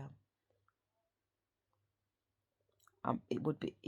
It's like the divine knew what they were doing. Like the way they've made me, it's like I'm a next level bait. I'm bait. It's like the fish thinks, oh, what a lovely worm, how defenseless. He's just wiggling around. He just wants to be eaten. Look at them. They just want to be eaten. Gulp. Ah! You caught. It's bait. They dressed me up as bait. I've come here. The outfit that I'm in is bait, man. The mindset I'm in is bait. The personality is bait. The lived experience is all bait. Don't get it twisted. Even myself, I know that Kalima exists within. This is bait. I'm scary. There's a monster within me. There's a spiritual monster within me. Don't get it twisted. For there to be a war in heaven, agreeable beings had to have something about them, innit? Agreeable beings had to be able to switch into disagreeableness in order to defeat disagreeableness. And the disagreeable beings were once angels, so they also know and have the capacity to hold agreeable frequency. They're one of the same. That's why we get it twisted with these angels and demons. They are one of the same. They're making a choice, but they are equal. Archangel Michael, when I walked around the whole of Volta at a place called the Greco, which has the death of Jesus mapped out on it, his whole sacrifice, yeah, his whole crucifixion. There's about 11 sculptures of Jesus going around this mountain. It took me 4 hours to get around it. Yeah, you got to walk to every one of them. They're numbered. And I did the journey. I did the journey with metaphorically and physically. I did the journey as a ritual with my ancestors and Sam. The second time I went back to Jamaica, Africa, 2 weeks after I left the first time. The second time, because the first time I went to Tunisia, and why was I telling you that? Yeah, a ritual. Yeah.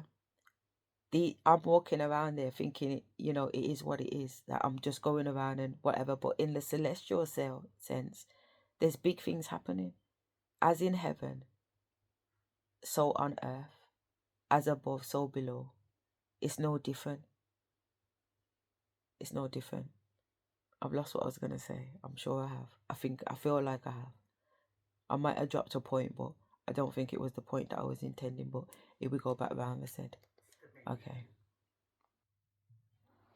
But when you are obsessed with rituals, when you are blinded by systematic, yeah, systematic worship. Man, systematic.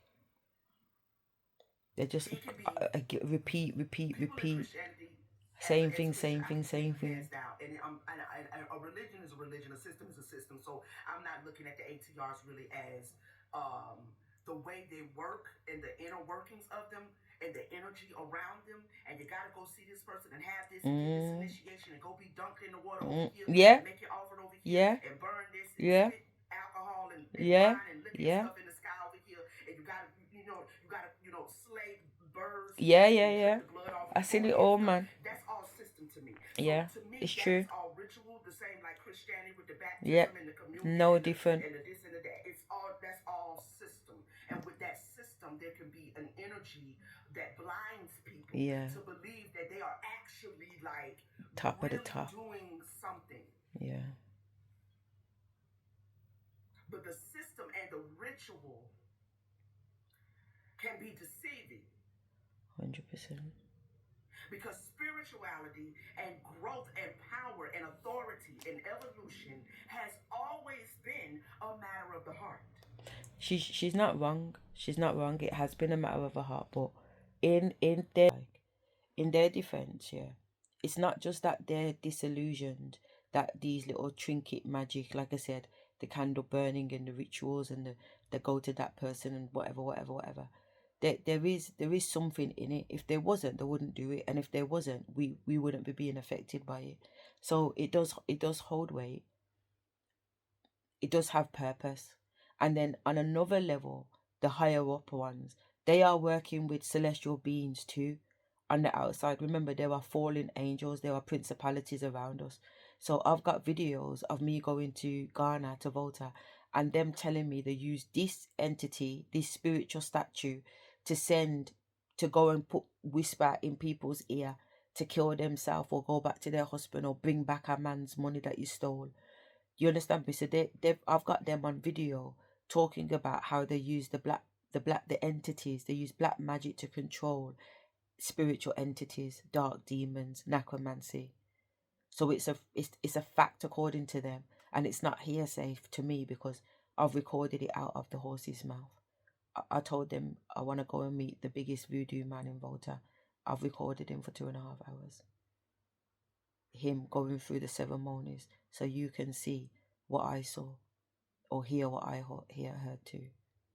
So I know what she's talking about because I've seen it myself, and it is a lot of that, but they are connecting with other things too. So as much as it is a dibby thing, there is significance in it because it's layered, just like spirituality is layered. They're layered too. It's like two pyramids, one pyramid facing down, and then on top of that pyramid, one pyramid facing up. It's exactly the same structure. The structure in the celestial realm is exactly the same structure in the lower realm.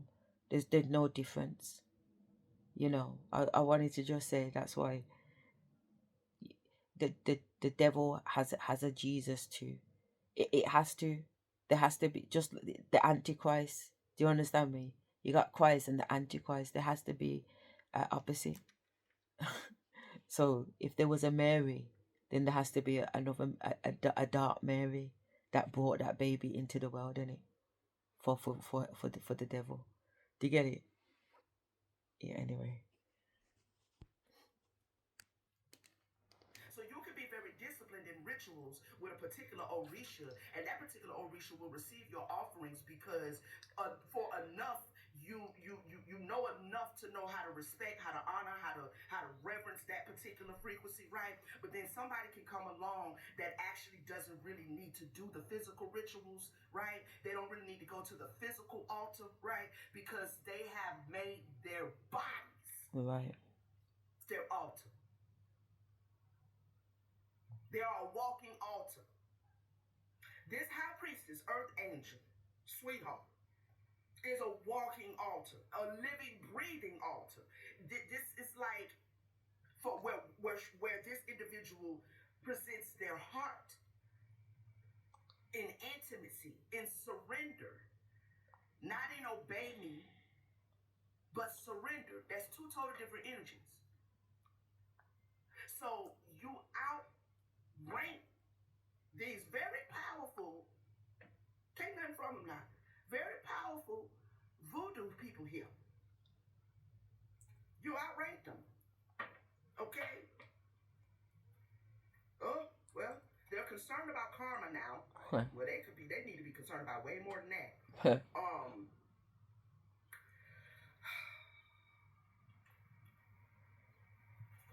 They've been doing some sort of divination, or they did divination, and the divination came back that they are under judgment. I feel that karma card is way. I don't even think. I don't know. I'm not in a part of the system like that. So I don't know, because karma belongs typically to the Hindu line. I know we have taken it as Oh a term my in the God. Western world. Sorry, I haven't watched this bit. So when she's just karma is taken from the Hindu world. So you see how I went to Africa at the beginning of the year last year.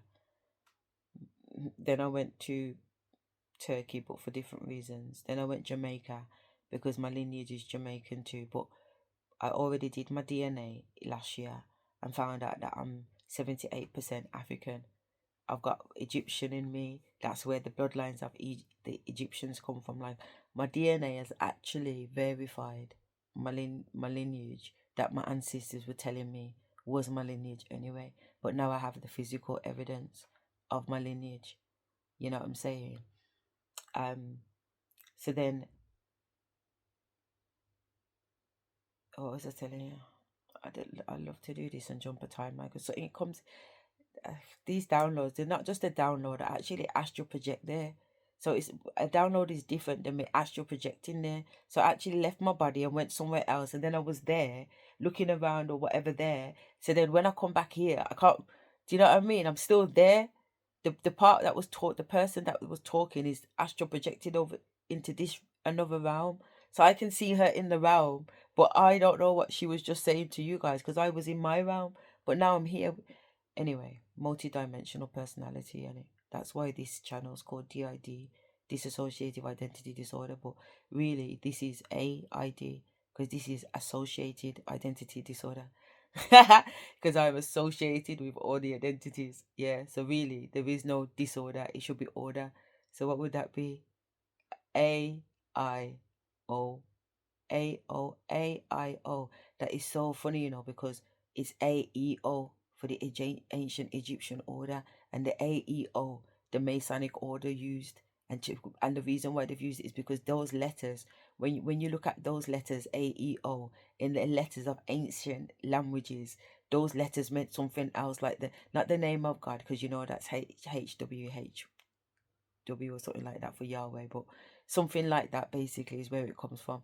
And I read that in the black book that goes through the Masonic order rituals of their initiations of being hoodwinked, and how they have to denounce the Bible. I don't even know where I'm going now with this. I do know where I'm going, but why am I talking to you about it when she was talking about something else? What did she say that made me Hinduism? That's what I should be talking about. I went to Bali in October. The ancestors took me to Bali. I should have been going to Lagos. I'd paid for Lagos and ended up in Bali. And I got initiated with over 50 Hinduism deities that all knew me and was expecting me. I got Ganesh up here. See him there? He's up there on my mantelpiece, Ganesh. Oh, I can't see him out.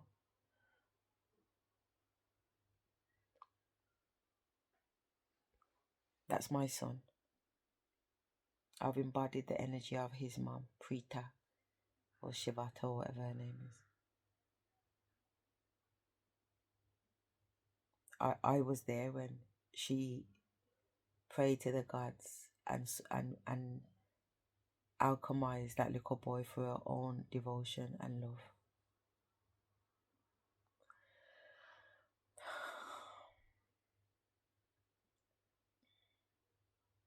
That little boy, man. I love him like he's my little boy. That saying God there, Ganesh. The Hindus see him as like the first God, not in every but in every domination. All dominations of Hinduism, they all recognize him to be the first God. He opens the doors. He opens the gate. He's the gate opener, Ganesh. He's the road opener, Ganesh. He's the devoted one, Ganesh. I am the devoted one. The ancestors showed me that I'm the devoted one in 2022. I went through, from being told I'm an earth angel, I went through the initiations of Enoch. Enoch was so devoted to the Almighty that he built a tower just to get to God. And when he got to God, God made him the first earth angel. That's why the word earth angel is there, because he was from earth and got turned into an angel. He didn't die and descend. His devotion led him to God. And God said, through your devotion, I will make you an angel. An earth man became an angel. That's where you get earth angel from. And then I saw myself as the angel that I became. And that angel was Metatron. And Metatron's been around me for a hot minute and I didn't even know why. You know what I mean? And they showed me my devotion. My devotion from being Enoch. My role as Metatron is to write down everything. To scribe everything. To record everything. That's why I'm a scribe. That's why I write so much. Like Hamilton, why are you right? Like you're running out of time. You don't write day and night. Like you're running out of time. Like you're running out of time. Yo, you have no idea. If I take you in there to see the paperwork, it's a mad thing. Spirit just reminded me that I got family things to do today, so Let me hurry up and record the video. I'll shut my mouth. But we're talking about an ATR, so I don't know what they would call it. I could look it up and bring it back during the next reading, but or I could just look it up for my own, education. But some sort of something is being kicked back. It's way more than karma, though. They got a reading. They probably threw some cowrie shells or something out there. Curry shells? They did cowrie reading with some shells or something. They did more than that. Or opened up the gut of a cow and looked at the intestines. I don't know because I don't know where the house is located. This could it could be in the motherland where they're still reading like animal intestines and stuff like that. I don't knock it. I have full respect for it, but that's what that could be. Some sort of divination system has been executed here, and it says that they need to be concerned. They're very concerned. Very concerned. In January 2026, I was in Peru. They need to be very concerned. Okay, something is on its way. Yo, they have no idea, man. Something. They opened up gates, man. When I say the portal that opened and these beings that came through. Is breaking down the parallel between the 3D and the 5D, trust me. I took these two cards out, and the way I laid them on the table tells me we have the lust card, and I have this over here with the voodoo gurus. Okay, these high priests trying to come in to fuck you. Who they lust after. See, they're working with these frequencies based on the energy of lust, based on the energy of ritual. 100%. Right? And I think that these maybe they think, maybe they're not thinking to think. As to like the level of intelligence that these frequencies that they're called deities, that they're calling orishas, that they're calling ancestors, whatever you want to call them, higher spiritual beings, lower, all of that energy. They're not really realizing that these energies are not stupid, and they know the difference when somebody is actually intimately, respectfully, honorably cherishing them, or when they're just lusting for the power that the Orisha can bring, or the power that the lower can bring. See, they're not thinking to think that those energies are intelligent. And because they've been doing your bidding, they know full well that you just lust after them. That's real, that is. That is real.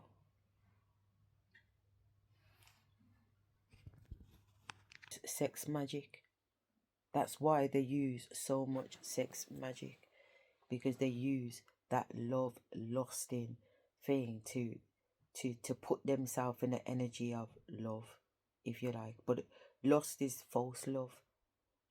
Lust is not real love. Lust is lust. But enough people take lust to be love. You understand where I'm coming from? So these people take lust to be love, and that's the energy or frequency that they work with. But lust is not love. When my ancestors come through and I connect with the celestial beings, the love is like Care Bear love. It's like my chest, it's like the chest is opening up. It's heart chakra activation. It's not pussy chakra activation. It's not base chakra activation. It's not sacral chakra activation. That's where they work. They work in them energies, the red energies, the orange energies. Base chakra, lost, sex. That's why the pedophileness of it. Fucking bastards. Yeah, we're back on.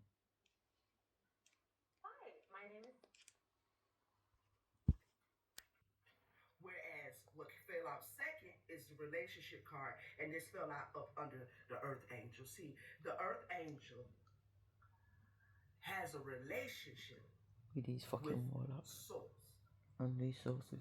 Okay. The Earth Angel has a relationship, may even as a high priestess, directly with the Almighty. What would essentially be the same. I'm so sorry, because I've recorded on these videos bare times about me saying that I said in 2023, if it's not God himself getting off the throne and coming down here to be with me, I don't want nobody. Do you understand where I'm coming from? Because I feel like that's the relationship that I have with with God. And when I say God, like the Hinduism religion gets it because they have these three gods in it, Brahma, Shiva, and I can't remember the other one's name. But above those three is an ultimate source. There's an ultimate source above those three. So when I say I want God, I'm talking about I'm one of those three, and I want my one out of that three. And if it's not them, one that man, Shiva, out one of those three, I don't want nobody. So when I say I'm waiting on God, some people get confused, like to say, "Oh, she thinks God's there, man." No, I don't. I don't think the divine creator is my man. No, but I know God is my man. God is one of those three. That's who I'm referring to. It's that level. It's that triangulation. If it is even a triangulation, I'm just there in my understanding of that at the moment because I'm going through Hinduism initiation. So that's why I'm referring to it as a trilogy.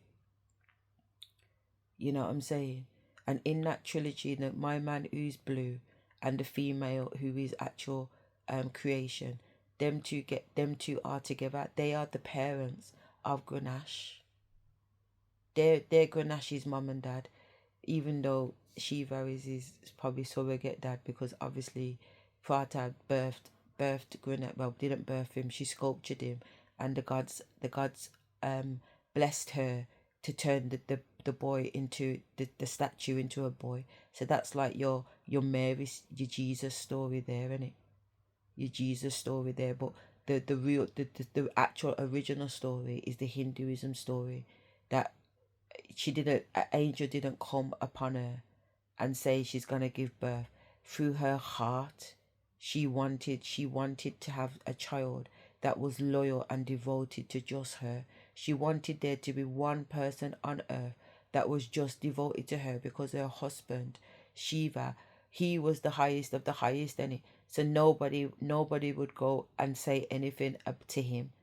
So when she wanted to bath in her room and have privacy and told the guards at the door, don't let nobody in. When her husband turned up, he would just walk in, and she's like, I thought I told you that I don't want nobody to come in here. And they're like, but it's Shiva.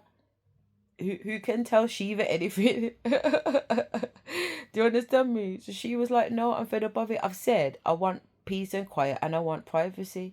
I don't want you coming in my quarters, so therefore I'm going to get somebody because she can't be on the door while she's in her own bath in her quarters with herself. She's created something, a child, to stand at the door. Well, not to just to do that, but when she created him, that's what she asked of Ganesh. Ganesh was a little boy who had a human head. Go and stand by mommy's door, baby. Mommy wants to take a bath. Don't let nobody come in, okay? No worries, mommy. I'll make sure nobody comes in. So when the dad turned up, Shiva, the baddest of the baddest of the baddest of the baddest, to come in his yard to come see his wife. And he's got this little boy on the door who he's never met because the wife created him in his absence. But this is the Hinduism story. I'm so sorry, but it is such a beautiful. Do you know what? Go and check out the Hinduism story. Go and check it out because it is so beautiful, and it resonates. It resonates over the African tradition stories too, because Hinduism is over 6,000 years old. So even now, I'm studying Hinduism after being initiated with all the Hindu deities. But so it's not just the African deities. It's you know what I mean. It's more than that. This October, the ancestors are letting me know I'm going to Mexico. We're going Mexico, man, to meet with some high priest and high whatever down there. But there's also lineage down there. There's ancestors. I can't wait. I'm already with them. They showed me them in Peru. In Peru, I saw all these ancestor figures that look like the Mexican Halloween carnival, and this goes further back than Mexico. That's why I know that when I say further back than Mexico, as in Mexico's tradition goes further back than what we know it to be today. And when you go further back, these two things are the same. My ancestors that they're showing me and them ancestors are the same ancestors. They're my ancestors. I'm going to Mexico to meet ancestors. Try now. The same deities, the same, right, that this voodoo gurus are working with. But the voodoo gurus are just lusting after power. Hmm. Okay. Okay. Well, cool. That's cool. until you come up against somebody who has a relationship, until you come up against somebody who has authority.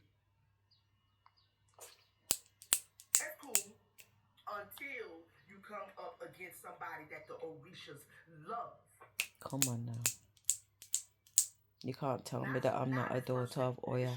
You cannot tell me I'm not a daughter of Yemaya. You cannot tell me I'm not a daughter of Ashun. You cannot tell me I'm not a daughter of Obakila. You cannot tell me I'm not a daughter of Agud. You cannot tell me I'm not a daughter of Shango. You cannot tell me I'm not a daughter of Papalepa. You cannot tell me. Your spiritual authority, your spiritual Come rank. on now. Someone didn't know how, like, the depths of your frequency and energy as a spiritual being. Somebody thought that you was just one of the lowly ones. Idiot Gyalpan Road. I don't know. But now they're being forced to question. I can't make this up. Yeah, what are the rules and do they need to be followed? Highly honored. And now, you are someone who sees your at every level, whether you're talking about your bloodline ancestors, your spirits, your angels, your demons, I don't know, your animal spirits that you may work with. I don't know your spirit team, but you treat and you see your spirit team as family. More than family blood, an extension of self. An extension of self. They are me and I am them. You know, this week I've touched over 50 trees this week. Because my nan and granddad made me know from 2023 they're in the trees. That's why the ancestors are also on earth, because they're in the trees. That's how it's one way. It's not the only way, but it's one way that they're able to be physical. They're in the trees, man. This week I've touched how many trees? I said on video this week that I probably did about between 30 and 50 trees. I don't know how much trees I touched, but I touched a lot of trees this week while I've been in the park. And I touched them and I say, I am tree. Because my nan and granddad told me I'm tree. They told me before I went into mental health services, when they showed me that the trees move. I watched the trees outside my room walk. I was like, what the fuck is going on? This is what I'm saying, like trying to understand the reality between what is the 3D reality and what spiritual was. They were being blended. I couldn't tell the difference because my eyes were wide open in the 3D and I was watching trees walk. How the fuck? My ancestors are down the bottom in the graveyard in a tree. They said, listen, nobody can't trouble you. We will drag the roots out of this tree and we will walk up the road as a tree and come and get you. They said, you, me, met tree. So it's my nan and my grandma, my maternal mother's father and my paternal parents' mother. So my nan on my dad's side and my granddad on my mom's side. They met tree. Us together makes three. In Jamaican, we don't say free. We don't pronounce the f sound. Th. We don't do that. We say tree. As in, that's the number, tree. But it's also tree. Me, you, met tree. So I go around to the trees this week and let them know. They know anyway because they know me. But I am tree. I am you and you are me. I am tree. And then bonded with that tree energetically. And then gone to the next tree because all the trees are in a line on a path. And I've walked around there for 3 hours. That's why I'm saying that I touched a lot of trees. But I didn't count them.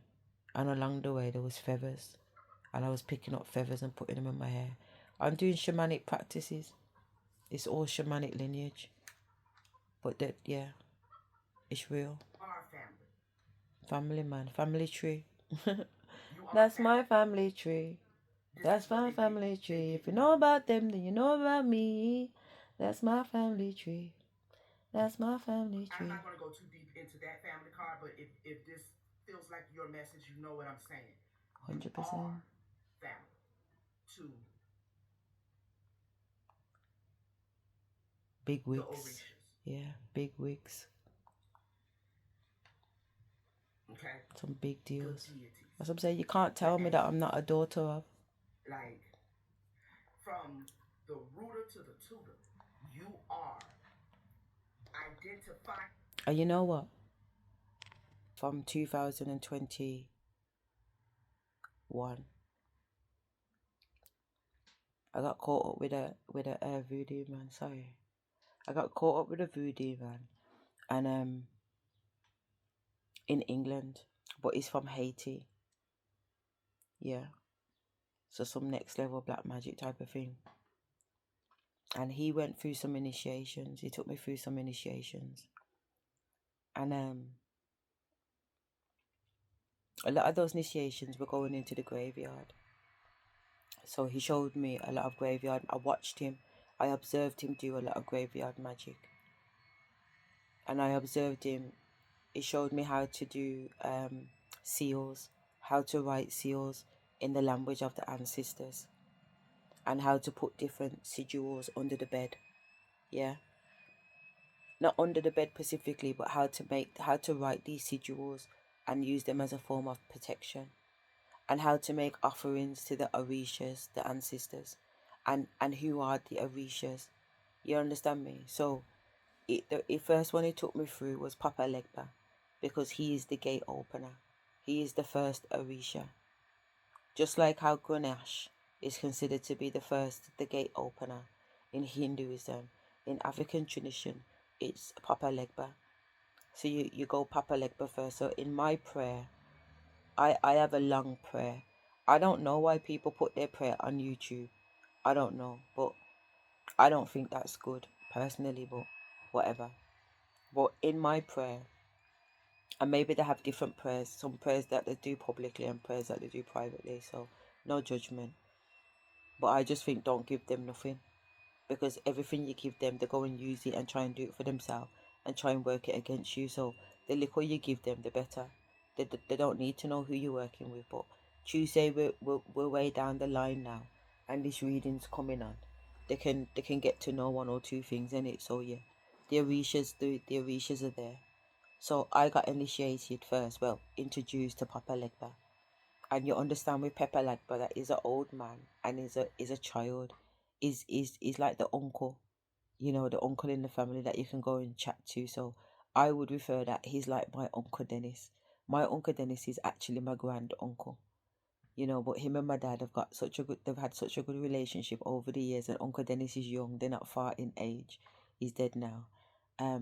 So when me at Uncle Dennis's yard, we'd go up there for Christmas, and it's nothing but drink and partying with the whole of the Leeds family. You know what I mean? You're not leaving the house till 1 o'clock in the morning to go on a dance. My dad and them, they're all about that life because it's that energy, you know.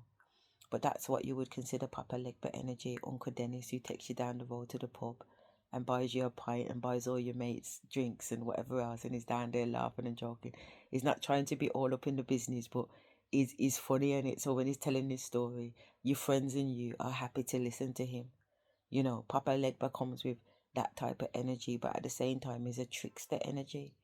You know what I mean? So you have to be mindful with him that you have to be authentic with him. I think if you're authentic with the energy of Papa Legba, there's no trickery necessary, because he knows you're being upfront with him. But if you're gonna take him for an idiot, then he's a trickster. You'll get tricked. So it's like that, So over the time that I was with this high priestess, fuck nigga one, Axel, basically, I was learning and being semi-initiated into these, because I didn't really believe in initiation at that time on my journey, because it just, not that I didn't believe it, I already had an inner knowing that this was some idiot business and I don't need to do this. If I'm going to be initiated, I'm going to be initiated. I don't need to do all this stupidness. But at the same time, the ancestors were walking me through so that I had an understanding of the practice, not from a metaphoric or a physiological perspective, but from an actual kinesthetic doing. So that's what those experience was about. So on one of the days, oh, my daughter must be getting late. On one of the days, Let me just record this because my daughter's calling. I told you it's family day today to Bumble Club.